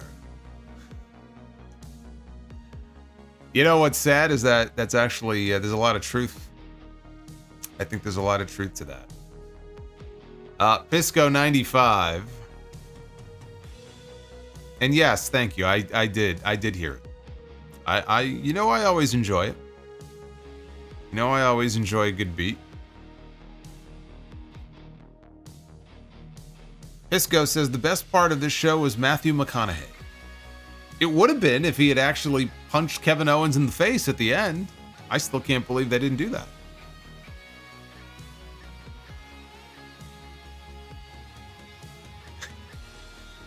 that. Jeremy says, buy or sell. Kevin Owens, Drew, and Seth forming a modern-day Shield or NWO to battle the Bloodline. It's not a modern-day Shield, but the idea of them getting together and forming some sort of alliance, I think could be very entertaining. Joseph Stewart, should Raven have been the one to end Goldberg's streak? No.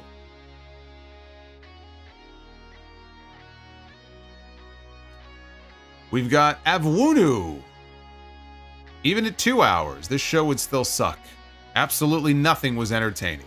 Women's segment felt like a we need to waste time segment. That's the thing. You know, I mean, that's the thing when you have 3 hours that you have to commit to, because that's what USA Network wants. Everything has to be stretched. Everything, you know, you got to fill time.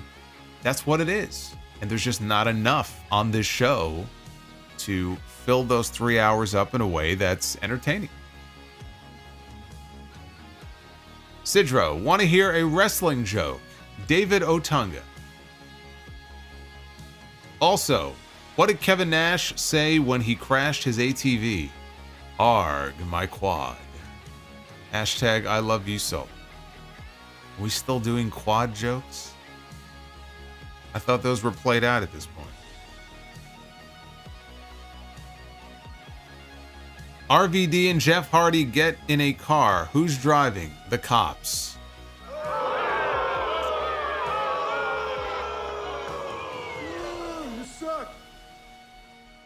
You know, RVD had 2 titles, and he fucked it all up.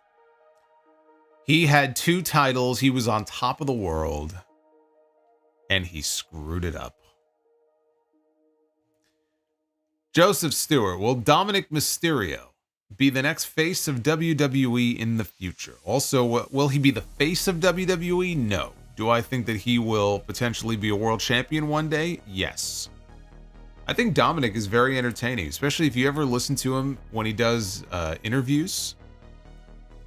I'm talking like media stuff, podcast stuff, WWE on YouTube.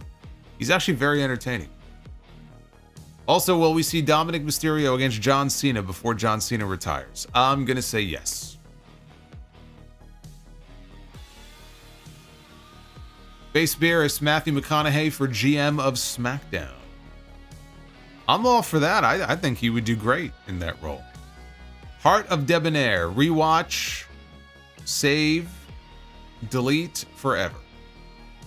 Mania Rivalry, HBK Taker, Cody Roman, Rock and Austin.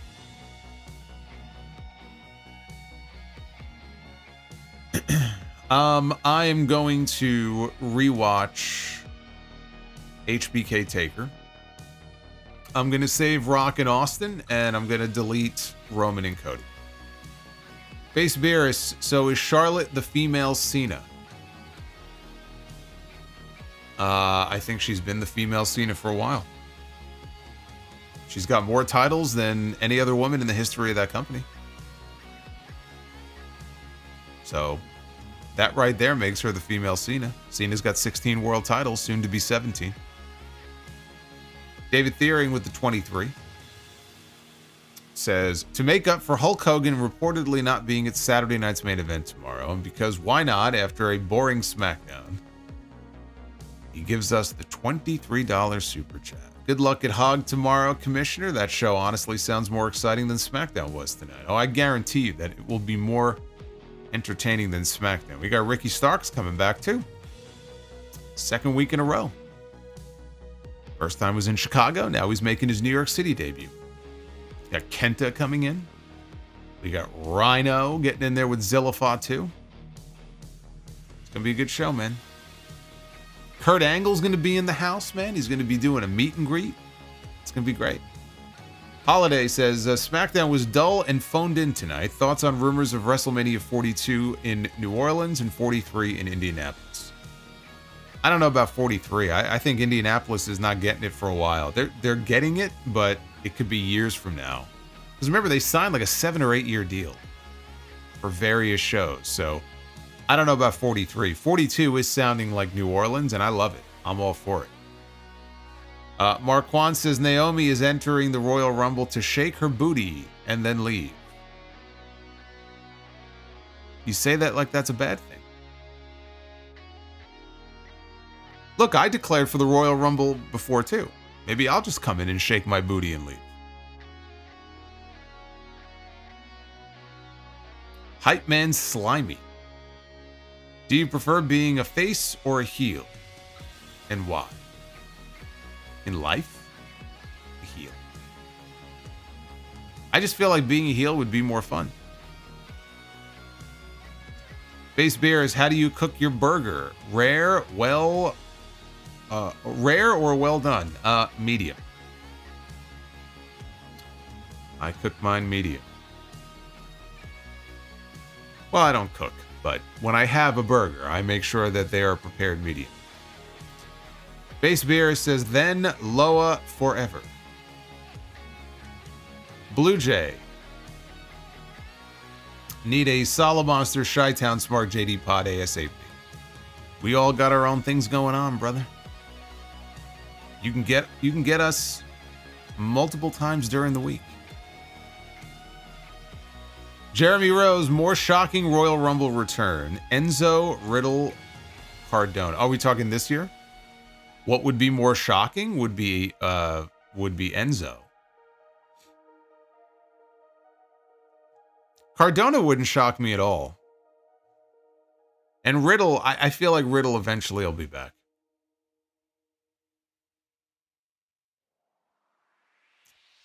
Bobbert Reviews with the $40 super chat. I hope that Jey Uso wins the world title just to see if Sami Zayn would get jealous and turn heel because Jey got it first. It's interesting. I don't think that would be the case. I think that Sami would be happy for him.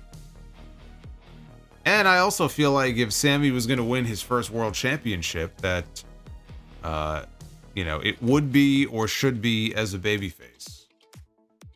Because that's a babyface story. Like, Sammy finally wins the big one. I don't think he would be jealous of Jay. I think Kevin Owens would.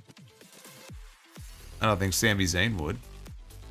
Jeremy Rose with the 12. Think the story they are telling with Carmelo is NXT star coming to the main roster thinking he's better than he is, getting humbled with losses, but eventually he's going to figure it out and start winning.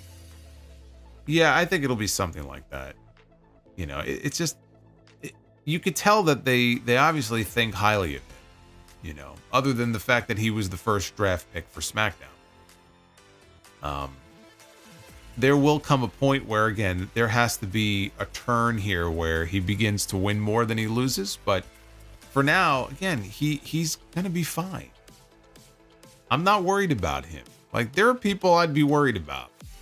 I'm not worried about him. I think he's going to be okay. Base Beer says Goldberg emoji looks like Shrek. Well, that's because Goldberg looks like Shrek. He also says Kevin attacked Matt in the parking lot off the air. Matthew McConaughey? It took me 5 seconds to realize who the hell you were talking about.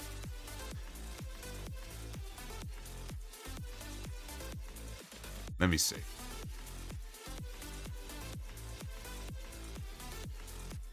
No, he didn't. That'd be funny if he did, though.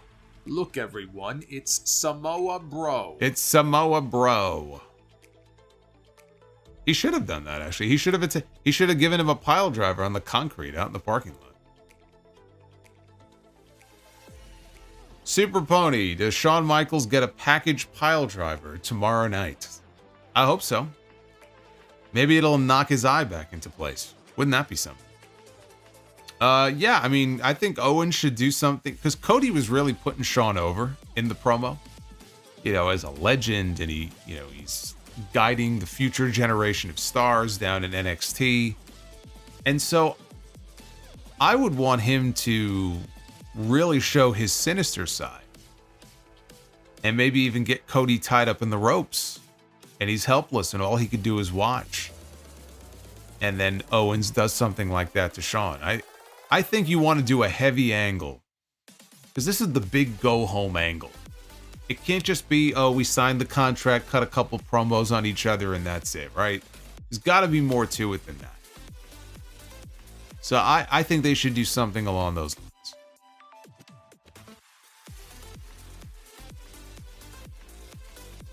Jeremy Rose, and plus they're in San Antonio, so you really want to get heat, you beat up Shawn Michaels and send him out on a stretcher in San Antonio. Jeremy says, I don't see anything major happening tomorrow. Triple H has continually gone the safe route. He has played it safe many times, and literally what I just talked about, I would love to see that, angle play out that way tomorrow night. Dark Effect, thank you for the 5 gifted memberships. Thank you, brother. M. Mills with the 25. Thank you very much, as always. M. Mills showing her support. Coach sipping Jamba Juice out of a straw with the $5 super chat. If you think Triple H is doing a good job booking, I have a bridge to sell you. He is the drizzling shits. So, Coach, not a fan of WWE. I know he'll be watching Collision tomorrow night instead of Saturday night's main event. Alex Ochoa. Ringside WrestleMania tickets for night 1 are $11,000. You can get the 2 nights for $15,000. Too rich for my blood.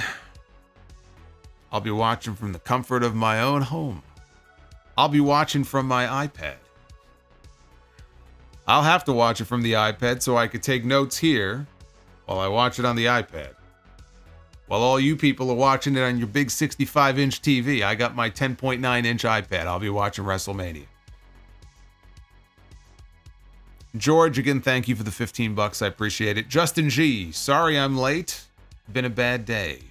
Have my thumbs up. Well, Justin, I'm sorry about that. I hope your Saturday is better than your Friday was.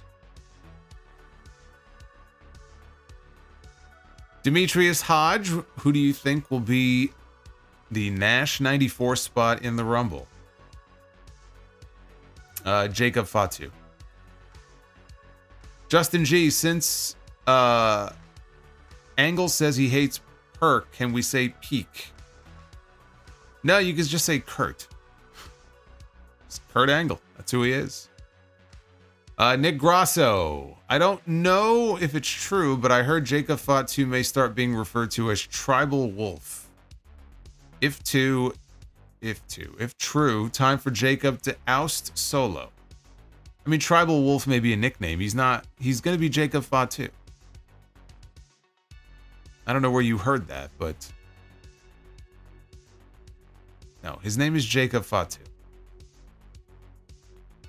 He should face Roman at WrestleMania with Fatu going over and The Rock giving him the Ula fall. Well, I don't know about that, but I would love to see Roman and Jacob. Absolutely. I would love to see that at WrestleMania. Tanga Loa Superfan is with us with a $20 super chat. Official prediction. Tanga Loa returns and wins the Royal Rumble. He beats Cody at WrestleMania for his belt. He beats Roman at Survivor Series. I assume that's SummerSlam.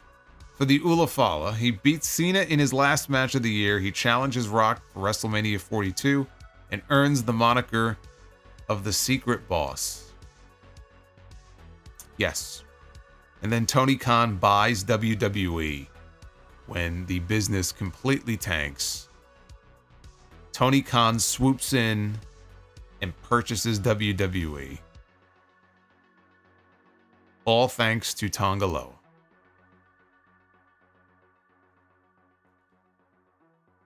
Now that would be something.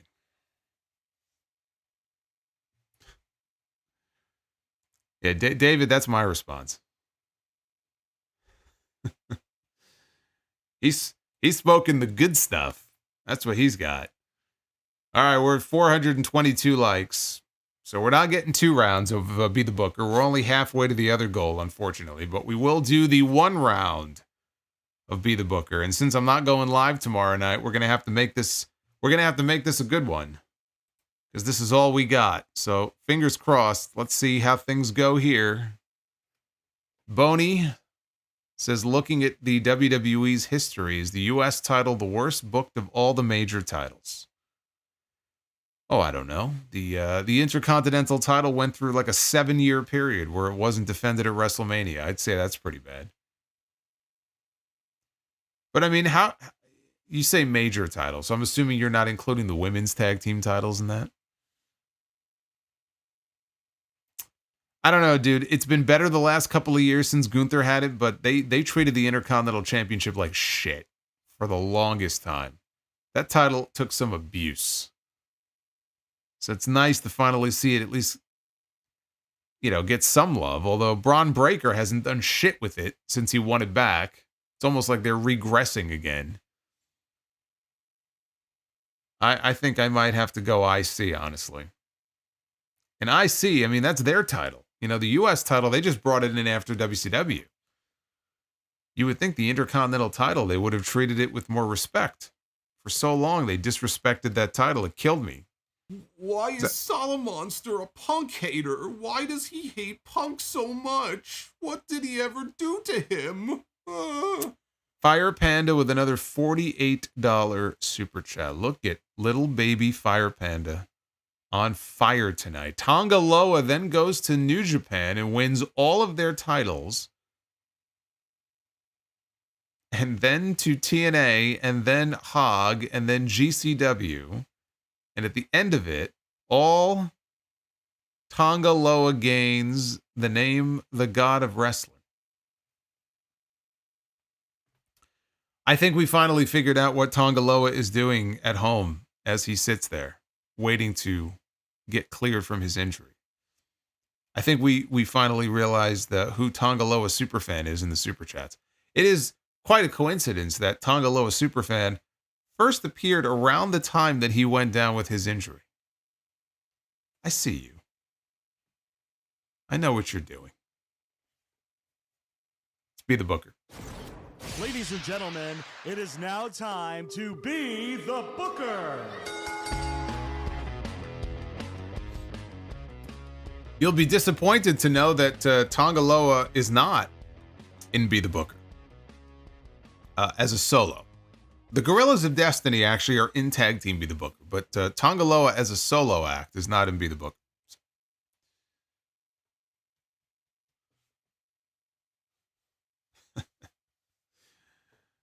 All right, here we go. Let's see if we can pull off a clean sweep tonight. We begin with Owen Hart and the British Bulldog, former WWF Tag Team Champions. And great champions they were. Owen Hart and the British Bulldog will take on the British Bulldogs. Well, this is, what was it the other night that we had in the main event? It was, oh my gosh. I already forgot. We had the mirror match in the main event. I think in the last stream. Somebody will remind me who it was, but the British Bulldog and Owen Hart against the British Bulldog and the Dynamite Kid. I gotta tell you, as a match, what a fucking great match this would be. Holy shit. Oh, yes, it was Kenny Omega. We had Kenny Omega versus Kenny Omega in an exploding barbed wire death match, and in the graphic for that match was Kenny Omega. So we go from that to the British Bulldog now facing himself. I don't know what's going on with this Be the Booker thing, man. This is kind of freaking me out a little bit.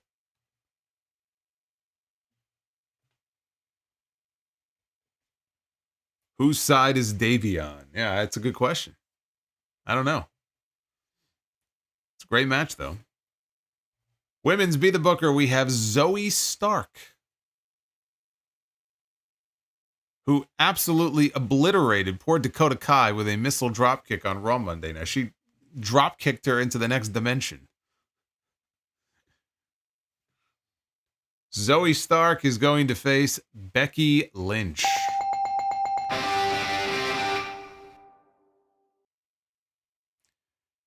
Yes, Daddy Ugarte says the algorithm wants what it wants. I guess so. I've created a monster here. This thing has a mind of its own.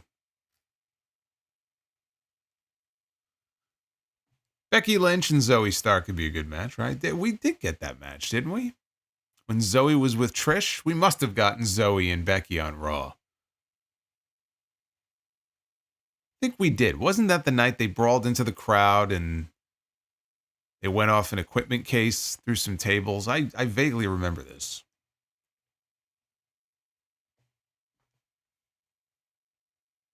Okay. 2 out of 3 so far. Here we go. Main event time. It is Shinsuke Nakamura, who I was just talking about earlier in this stream. The reigning United States champion. The former IWGP Intercontinental champion.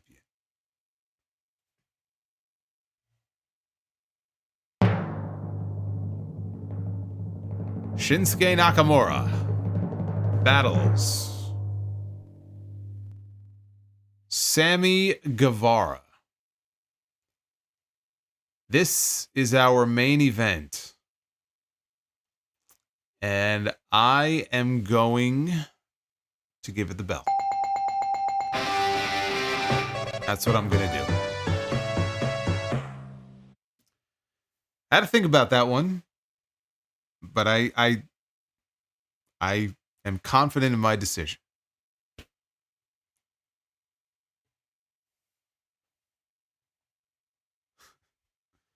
We have like a 50-50 mix in the chat of bell or buzz. I give it a bell.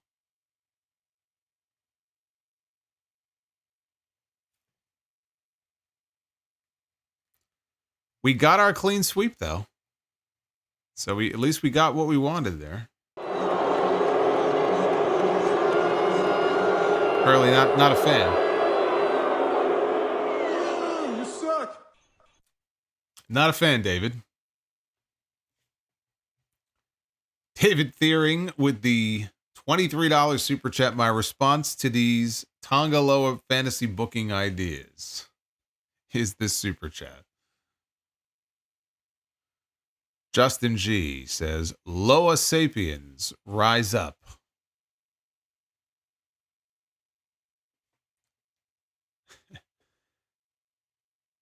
And David Thiering says, be the booker, show in an alternate universe. Kenny Omega versus Kenny Omega, Io Sky versus Io Sky, which we had not that long ago. And the tag team Be the Booker match tonight. And you know what? It would be the show of the year. I'd watch that show.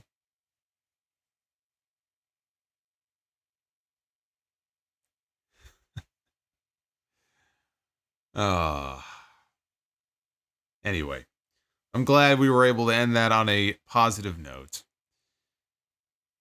And I thank you all for hanging out with me here on a Friday night, breaking in the new $30 super chat, and hanging out with me on a night where SmackDown was anything but entertaining. Hopefully you got your entertainment fix here tonight. Matthew says Arquette and Solo in War Games still blows my mind. Yeah. He was my tag team partner, wasn't he? Yeah, that was quite the shit show that night.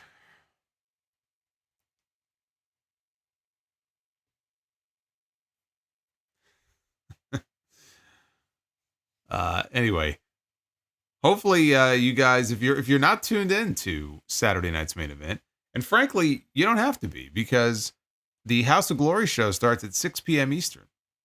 And if you're not there, you could stream it on Triller TV Plus. So you can actually watch at least part of the Hog Show and listen to yours truly on commentary before Jesse Ventura does commentary on Saturday night's main event. So you get the best of both worlds. But I'll watch the show when I get home, and I'll have thoughts on Sunday. That'll be episode 898. Are we really going to be 2 away from 900? That's crazy. Episode 898 of The Sound Off coming later in the afternoon on Sunday. Check out all the other content here on the channel if you have missed anything. And that's all I got for you. We did predictions. We pretty much went through everything I wanted to go through. So hit that like button on your way out. Be well. Stay safe. Have yourselves a great rest of your night. Base BORES is going to get the last word. Wear the Penta mask for the Rumble stream. I don't have the Penta mask. The Penta mask is $75. And the Penta mask isn't shipping for another 2 or 3 months. There are no Penta masks. They're being manufactured as we speak. They're on the manufacturing line. But they're not actually available anyway, so that would be impossible. Is Zilla on the show? Yes. Zilla is set to challenge Rhino for the first time ever. It's going to be the Beast and the Man Beast. So that should be good.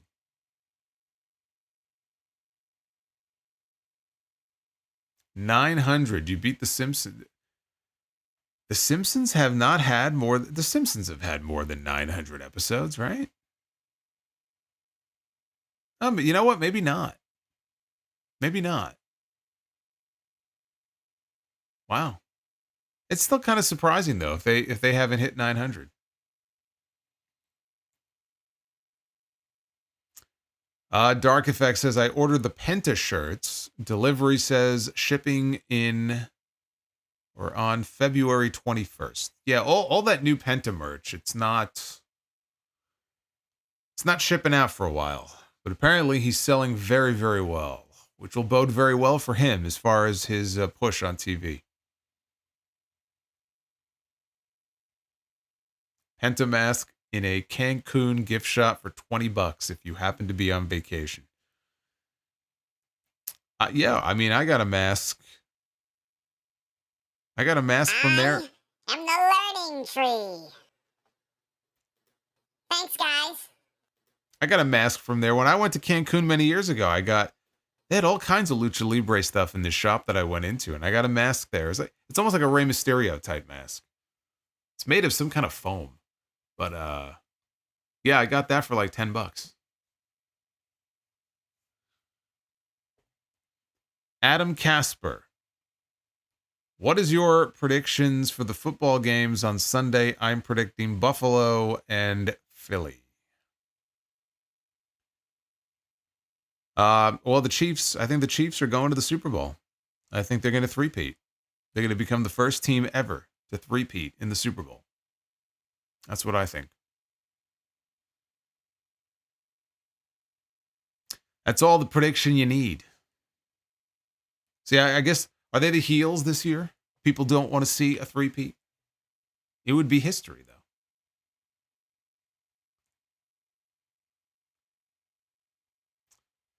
Hardly Aaron says, I went to Raw this week, SmackDown tonight, and I'll be at Saturday night's main event tomorrow. So, Aaron, I'm guessing you live in Texas, because they've been in Texas this whole week.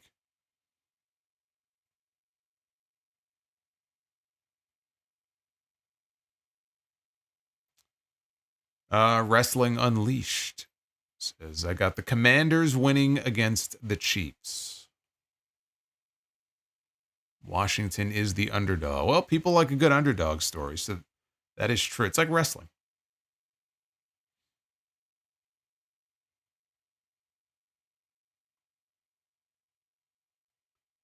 Oh, there you go. Aaron says, I live in Austin. I figured you were a Texas guy.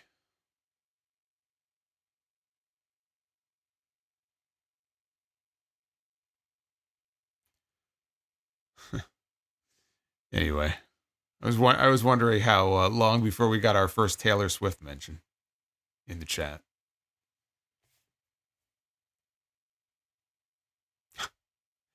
Aaron says there was an unalive Hulkamania sign at the show tonight. Hulkamania is already dead, man. Yokozuna killed it back in 1993. Don't you know? Didn't you see the King of the Ring that night? Bobby Heenan said Hulkamania is dead.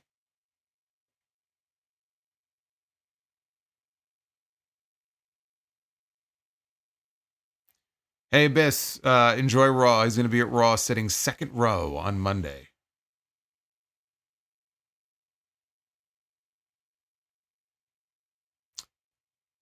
Based Beerus says, favorite action movie star.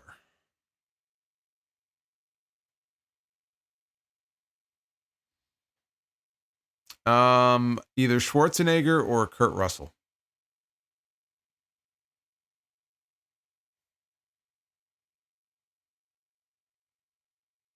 Mahomes leaned into the heel role when he appeared on Raw a few months ago.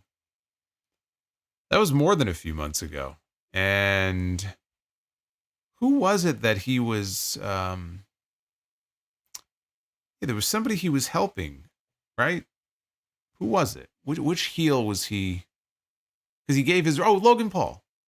Right, he gave the Super Bowl ring to Logan Paul. That's right. Yeah.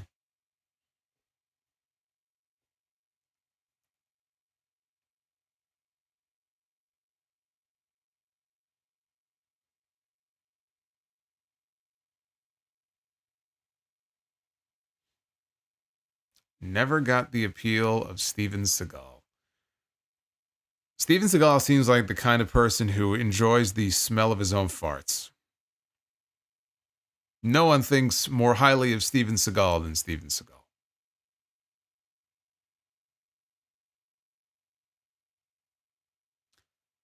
Eminem says, working on doing a Solomonster sign for the upcoming Dynamite next Wednesday. Well, I will keep an eye out. There probably won't be that many people there, so I should be able to see it. Where are you sitting? You going to be on the hard cam side? Make sure they don't take it away from you. Trey Knight, thank you, man.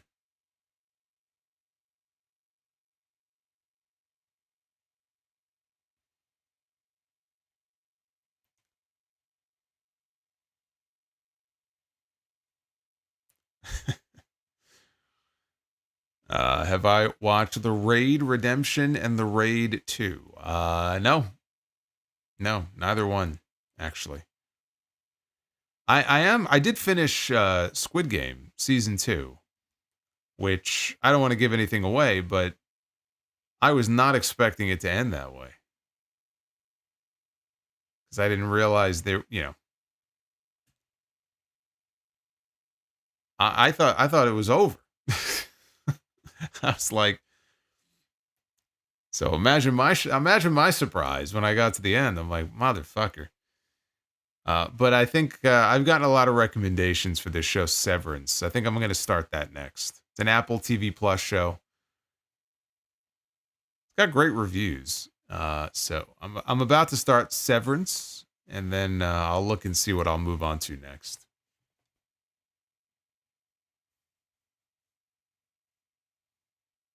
I am the learning tree.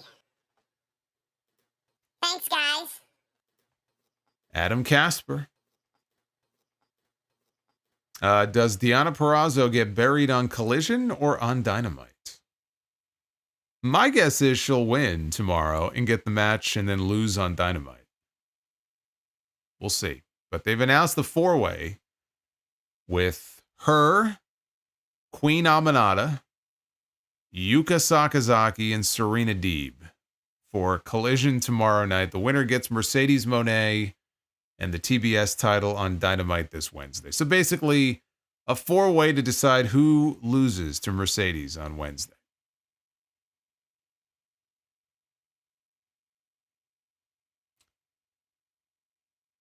Devin from New Jersey had a dream of Tony Khan passing by Punk on the street. What would an interaction between them look like now if they ran into each other at a grocery store? Yes, if Tony Khan is going to the grocery store. Come on, Devin. What the fuck is wrong with you? What do you think? You think Tony Khan is going to BJ's? He's stocking up? Come on now.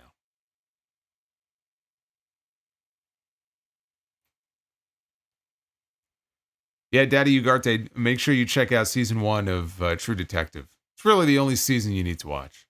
I mean, I didn't see the third one, but I'm sure it's nothing like the first one. The first season of True Detective is great television. Funny enough, with Matthew McConaughey. Yeah, if you haven't seen that, definitely check it out.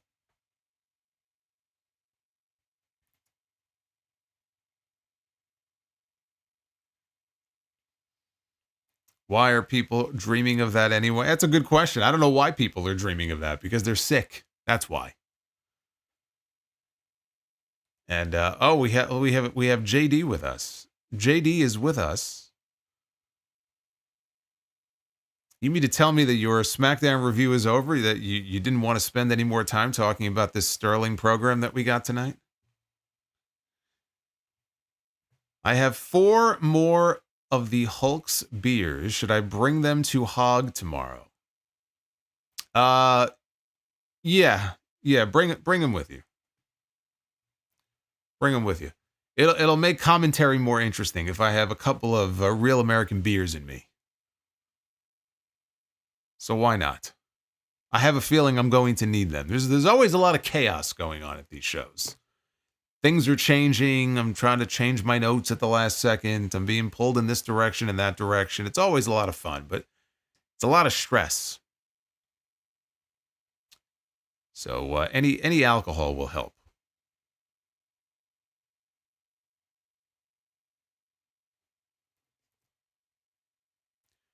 And who knows? I get enough of that real American beer in me. Hey, I may rip my shirt off right there in the middle of the NYC arena and start posing. That's one way to clear the room. Base Beers.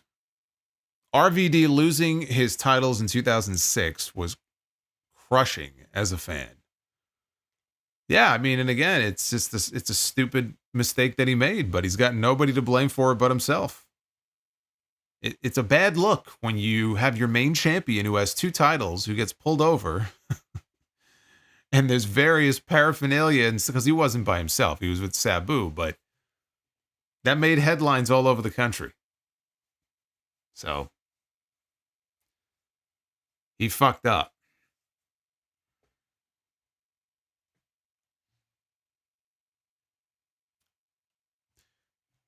Power Spine Games. Buy, rent, sell, leave at the store. Wrestling tees that you can wear outside the arena edition.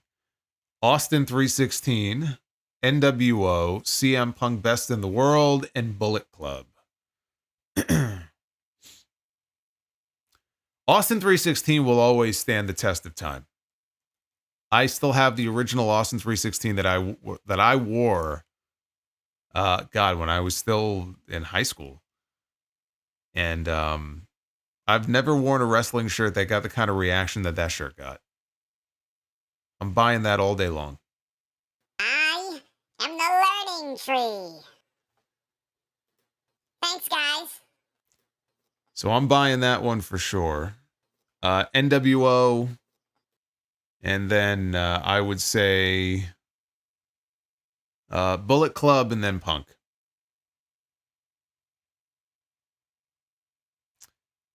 David Thiering, speaking of chaos happening at Hog, reminder, don't forget to have the sound guy have Haku's music on standby for him to be your bodyguard against Charles Mason and CBK. Yes, we will have Haku in the house. He also, not just Kurt Angle, but Haku is also doing a meet and greet. I don't know the name of the vendor that's organizing it. It's some third-party vendor involved, but he will be there. He will be in the venue. I'm going to tread very carefully around him. I hope I get the chance to at least shake his hand and meet him. But I have to be very careful. I don't know what might set him off. He's the last person I want to piss off. Adam Casper, I will never drink Hogan's beer, LOL. Well, I'm not paying for it, so free beer, you know. Not saying I like it. I'm just saying willing to give it another shot after we had our little taste test on Tuesday. Base Beer says, you should do more interviews. I've done a whole bunch of them, and you never know. I mean, there could be more. There could be more in the future. Man, I've interviewed so many people. I've been very blessed. I've interviewed champions. I've interviewed top names in person and over the phone in the early days when I first started doing them. It's been very cool. Actually, if you go into the About section of the channel here, where I have like the whole bio in there, I list out pretty much every name I've ever interviewed. They're all listed in there, or most of them are listed in there. So I look at the list every now and then. I'm like, you know what? That's pretty fucking cool. And I got to interview Demolition and Mean Gene Okerlund and Jim Ross and Kurt Angle and Shawn Michaels, John Cena, Arn Anderson and Tully Blanchard, and so on and so forth. So it's pretty cool stuff.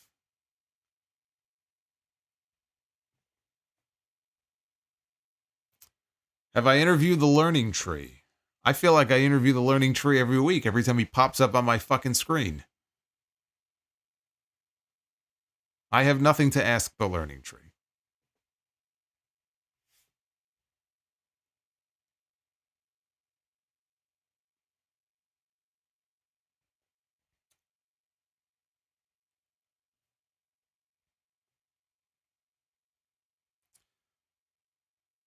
Yeah, it's sad. Only a few people went to Mean. I think Mean Gene had barely a handful of people from the wrestling business at his funeral.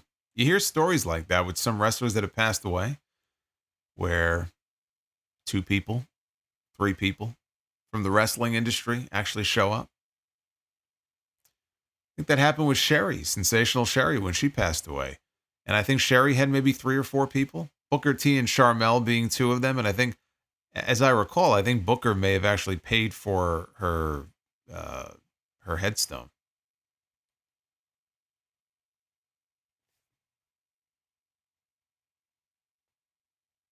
Adam, Sheamus versus Braun should have waited until WrestleMania. I agree.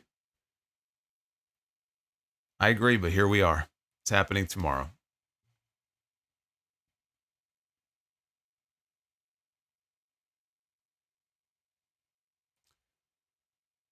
Havili, thank you for the 20 months of membership. With Tessa Blanchard back with TNA and the partnership with WWE, what is the possibility of Tessa versus Charlotte and joining WWE? There's definitely a possibility it could still happen. If it was to happen, it's still at least a couple of years away. It's not anything that's happening in the near term. That's going to be up to Tessa. It's going to really depend on what kind of run she has this year and if she could just stay out of trouble. It doesn't change what she's said or done in the past, but I think in the eyes of WWE, they can't change the past, but if they want her bad enough, they'll just want her to go for at least another year drama-free, and then I think they would be potentially interested in bringing her in. So a lot of it depends on how this run goes in TNA.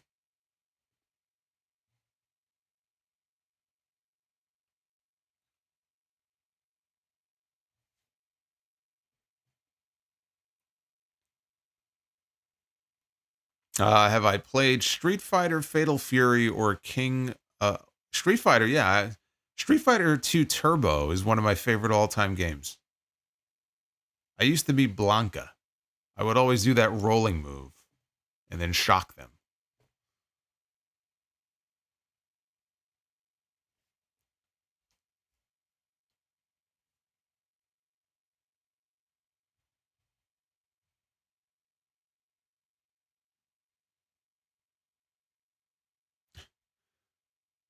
If Sheamus is winning, then yes, it should have waited until Mania. Well, look, I'm predicting a Sheamus win. I'll be very happy if the plan is for him not to win, but then come back with it in Mania. I'm okay with that.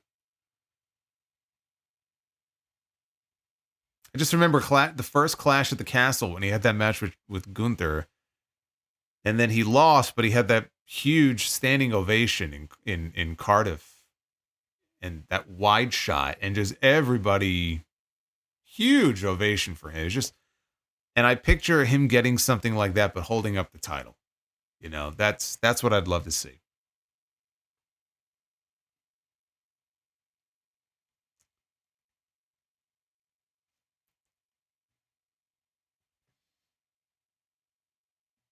Honda, yep. Chun-Li, I always hated Chun-Li because every time I would play, it was usually I'd get to her and she would just kick my ass. But yeah, you got Ryu and Ken and oh god, I forgot some of the names of the other characters. I have them. Oh, M. Bison. God, who is that guy? He looks like Gandhi. Forgot his name.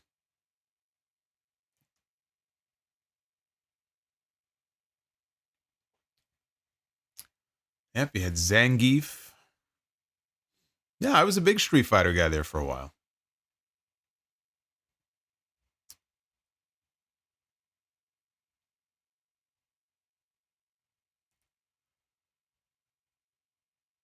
Dalsim. There you go. Dalsim. That's who I'm thinking of. Vega. Oh, man. You're making me want to pick up my my Miyu Mini. Play some games tonight. I'm sure they got Street Fighter on that. Love my Miyu Mini. It's a great retro handheld. If you've not heard of it, just type it up. Type it up in Google and do your research, and you too can own. They have so many different ones now. Like the Miyu Mini is only one. They have like literally dozens of these retro handheld consoles. They're small. Some of them are bigger than others. But I love it. You get to play all the retro games. I bought mine off Amazon. Some vendor. $60. It's great. I love it. I don't get to play it as much as I'd like to though.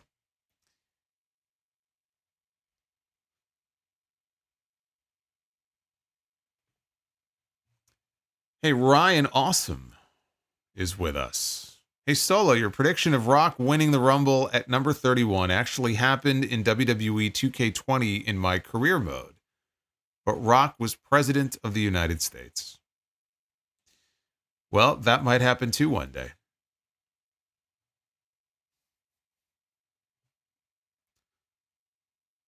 Give it time. Solo used to play many Tiger games. I had the handhelds. I had those handheld Tiger games. Absolutely. Those were the shit, man. You have a retro pocket. How is that? I mean, I like the Miu, but some of these other ones look pretty cool too.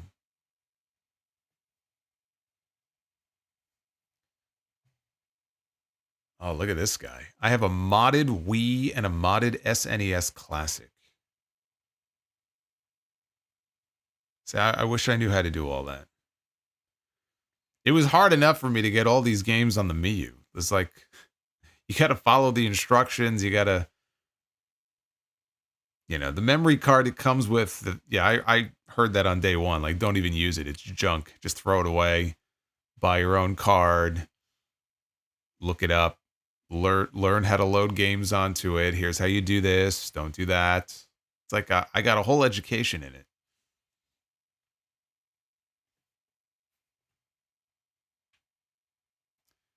But there I was, once I got it all done, I'm sitting there scrolling, and, you can go from Tetris to NBA Jam to Metroid to Street Fighter, Master Blaster, Super Mario Brothers, Mega Man. I was playing RoboCop. I played RoboCop on the NES when I was like 7. Playing RoboCop, Paperboy. It does go up to not PlayStation 2. I think it only really goes up to PlayStation. The Miu Mini is not really meant to play beyond that. So you're not going to get I don't think you're going to get Dreamcast or Nintendo DS or anything like that. But you want to play some Super Mario World, you want to play some Donkey Kong Country, you can play it. Play Atari, Pitfall and Jungle Hunt and all that stuff. You could just bounce back and forth between consoles. And it's crazy to think too, because I remember when I was younger, you buy those the Nintendo cartridges, or your parents would buy them, and they're like $50 or $60. And now it's in your hand, and you're literally just scrolling through thousands of games, and it's like, my God, each of these games were so expensive back then, and now it's just it's all right there. Base Beerus says Edward Norton or Keanu Reeves. I'm gonna go Edward Norton. First movie I ever saw him in, I'm pretty sure, is the first movie role he ever did. A great movie if you've never seen it before, with him and Richard Gere, called Primal Fear. Andre Braugher's in that as well. Great fucking movie. And Devin from New Jersey, buy or sell, Hollywood Rock or Doctor of Thugonomics, John Cena? Hollywood Rock. We didn't get Hollywood Rock for nearly long enough in his prime. Final Boss Rock was fun last year, but I mean Hollywood Rock in his prime. We got him for 2 months. That wasn't nearly long enough.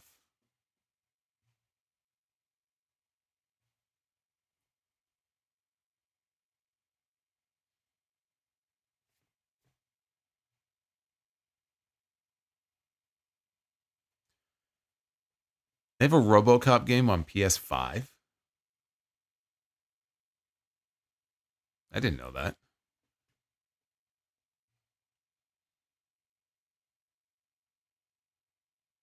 Off is a direction you can fuck.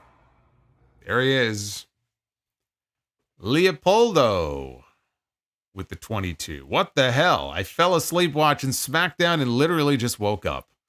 No joke. I dreamt of paying $8.25 to see Moana. So off is the direction that dream can fuck. NyQuil is one hell of a drug. Good night, guys. So you just woke up and now you're going back to bed? Leopoldo, thank you for the 22.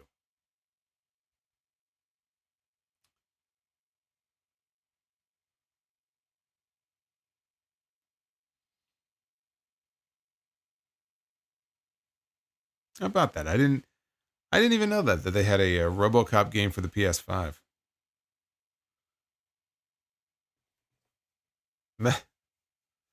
Yeah, Master Blaster. Or Blaster Master, whatever the fuck. Whatever. You know what I'm talking about. The kid and the frog.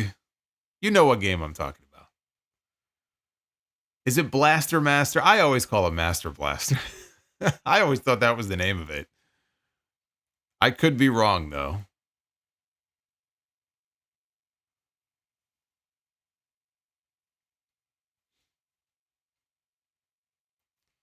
A boy and his frog. Am I getting 2K25? Probably. Even better if somebody gets me a code. Then I could just download it. Because I'll probably want to do Sound Off Gamer. I make no promises about how long I'm going to last in it. I went 2 episodes of Sound Off Gamer before I rage quit, and that was it. And I never went back to 2K24. But I'm willing to give it a shot.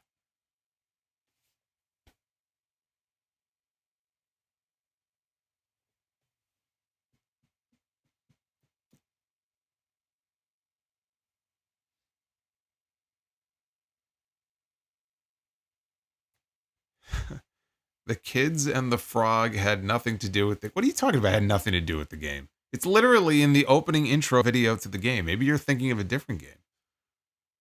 But I remember the kid and the frog.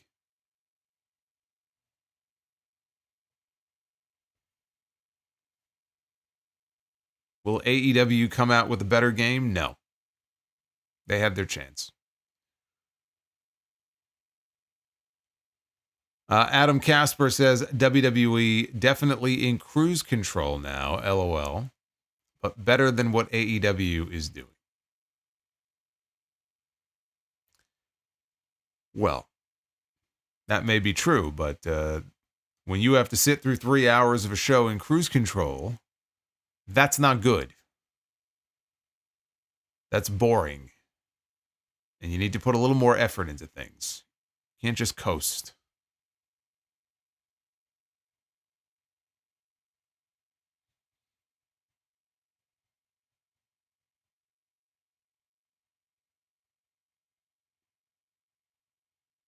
Frog baseball? I have no idea what that is. Hey, you know what? I'll bet they also probably have Mike Tyson's Punch-Out on there. So many games, I haven't even scratched the surface of what's on there. I did beat Sonic 1, 2, and 3 on the Mii. So I did do that because I always enjoy playing those games. So I beat Super Mario World, Super Mario 3, and Sonic 1, 2, and 3. And you know what game I never beat, believe it or not, when I was a kid? The original Legend of Zelda. I could never beat it. So I just gave up. That was it. I never went back to Zelda again after that. Swore it off. Said this game is too hard. I should give it another go.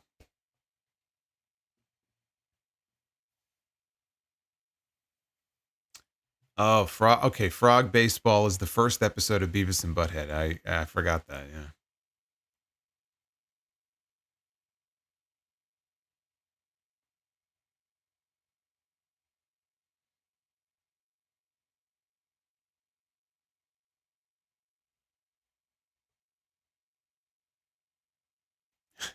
That's it.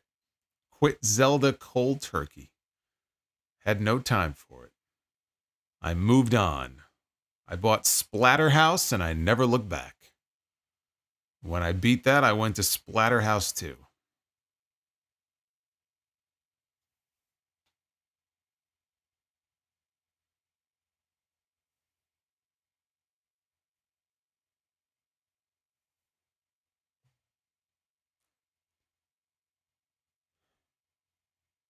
Oz and Glorious. 1980s Memory Lane Solomonster is peak. It's because the 80s were the best decade, man. That's why it's so much fun to talk about. 90s weren't bad either, but it can't beat the 80s.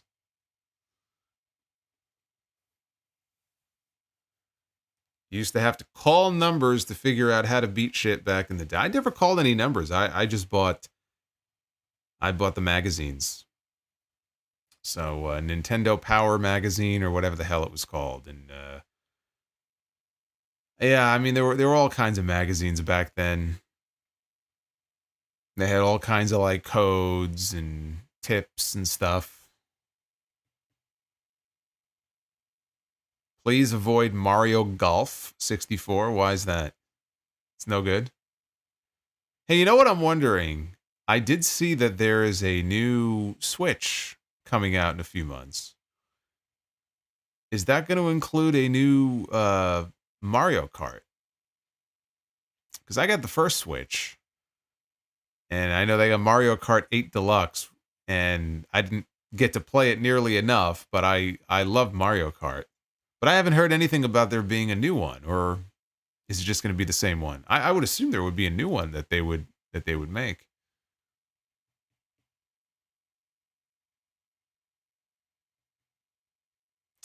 Have I ever used a Game Genie? How do you think I beat most of those games? Of course I use Game Genie. You kidding me? As soon as it came out, I said, I want that fucking Game Genie. That's what I want for my birthday. Mario Kart 9, says Kiwan. I hope so. That'd be awesome. Retro KOH, Sound of Gamer for Halloween 2025. Ghosts and Goblins for SNES. Oh, that's another one. That's a favorite of mine. Ghosts and Goblins. That was another one.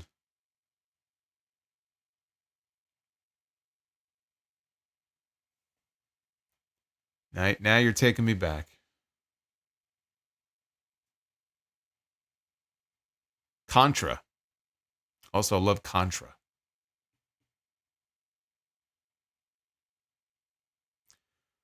I would have gotten through this show tonight a lot easier if I would have had Contraband on me, but that's neither here nor there. Ghouls and Ghosts, the sequel, is better, says ZOMG Ruler.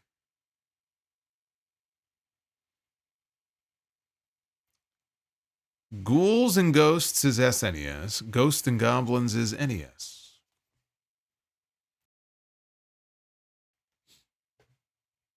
Double Dragon. You know, I was never really a big Double Dragon guy. Played it a little bit, but was never, it's just, nah. I was more a Ninja Turtles guy. Turtles in Time, the Hyperstone Heist. That was more my jam. Shredder's Revenge. Just got that not that long ago for Steam. SNK fan, what Mario Kart item pisses you off? That fucking squid. When that squid would splatter on your windshield, you would get squidded and I couldn't see. That used to piss me off. Oz and Glorious says, do you remember that Nintendo movie with Fred Savage? Yes, I do. The Wizard. Did you ever get a Power Glove? Did you play Zombies Ate My Neighbors? I didn't. I always wanted a Power Glove, and I never got one. But I did see that. I did want one. I just never got it. I mean, look, when you got the original NES, you had the gun. I had the gun, so I could play Duck Hunt. And I had the Power Pad or whatever it was called, because you could do like the hurdles. I had that.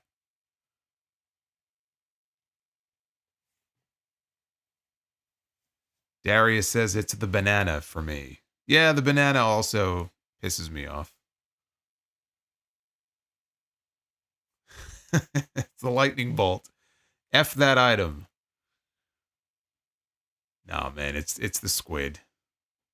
I hate that fucking squid. What about the blue shell? No, I especially like it when you have a green shell and you just kind of throw it away. And then 4 seconds later it bounces off a wall and comes right back at you. That's always great.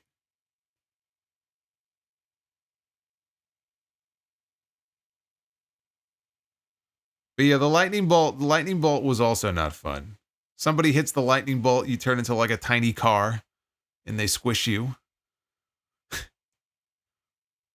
I swear my blood pressure would just be raised tenfold playing that game.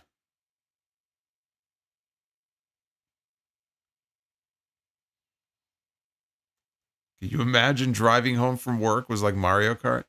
Well, if you lived in New York, it's kind of like that, just without the squid.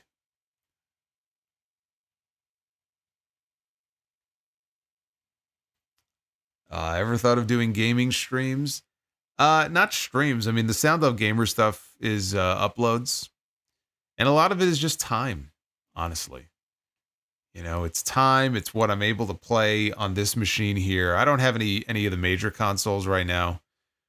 I mean, my laptop, it really is. It's a gaming machine, but I didn't buy it to play games. I bought it because I just wanted maximum, power and memory and all that. But when I do Sound of Gamer, it's on here, so it's pretty much limited to whatever I can get on here. And then hopefully this thing doesn't just have a heart attack, depending on how strenuous the game is. But a lot of it's just time. It's just finding time for it. Y'all throwing blue shells up in NYC? Oh, they're throwing stuff all right. It may not be blue shells, but believe me, they throw stuff sometimes.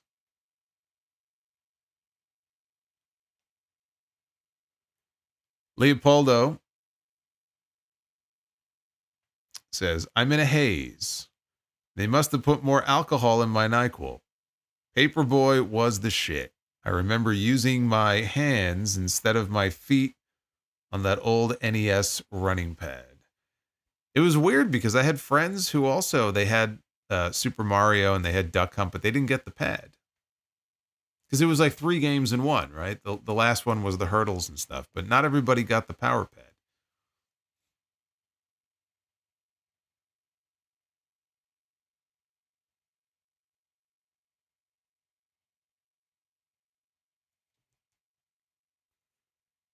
Q1 says, Long Island is the worst when it comes to accidents, especially on Old Country Road. Yeah, Long Island, people, they don't care, man. They don't care.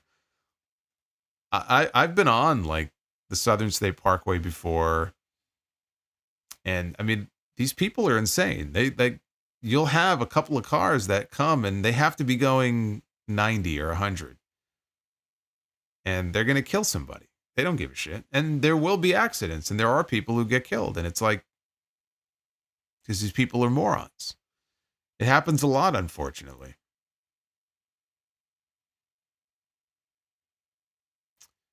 You should do Oregon Trail again for Sound of Gamer. Yeah, that is one of the more popular gaming videos that I've done. It was a podcaster's delight. So I just added a bunch of different podcasters' names to my team. And I don't know, I remember I threw Sam Roberts in there. And then he died of cholera.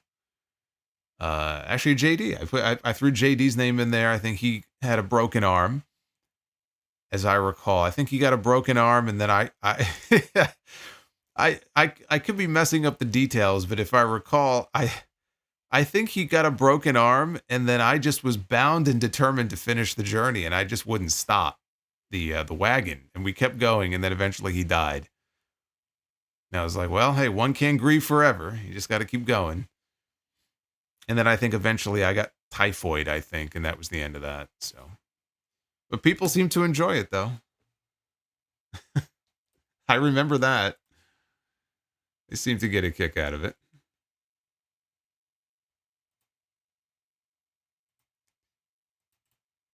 Ah, the Oregon Trail.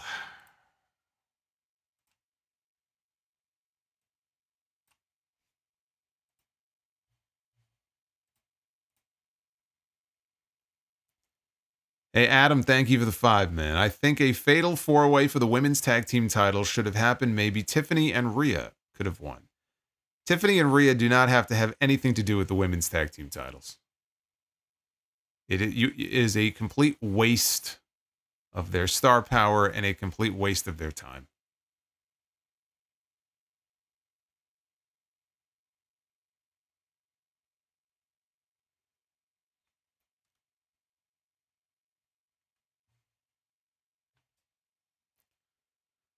All right, well, this has been fun hanging out with you guys. Tell me that this hasn't been more entertaining than SmackDown, right? Come on. Anyway, I will be back with you live next time on Monday night for the Raw post show. We'll talk Saturday night's main event and all the news of the week on Sound Off 898 this Sunday. So be sure to check that out. And that's all I got. So be well, stay safe, have yourselves a great weekend, and hopefully I'll see some of you guys at the House of Glory show tomorrow. 6 p.m. live on Triller TV Plus. Until then, take care, guys.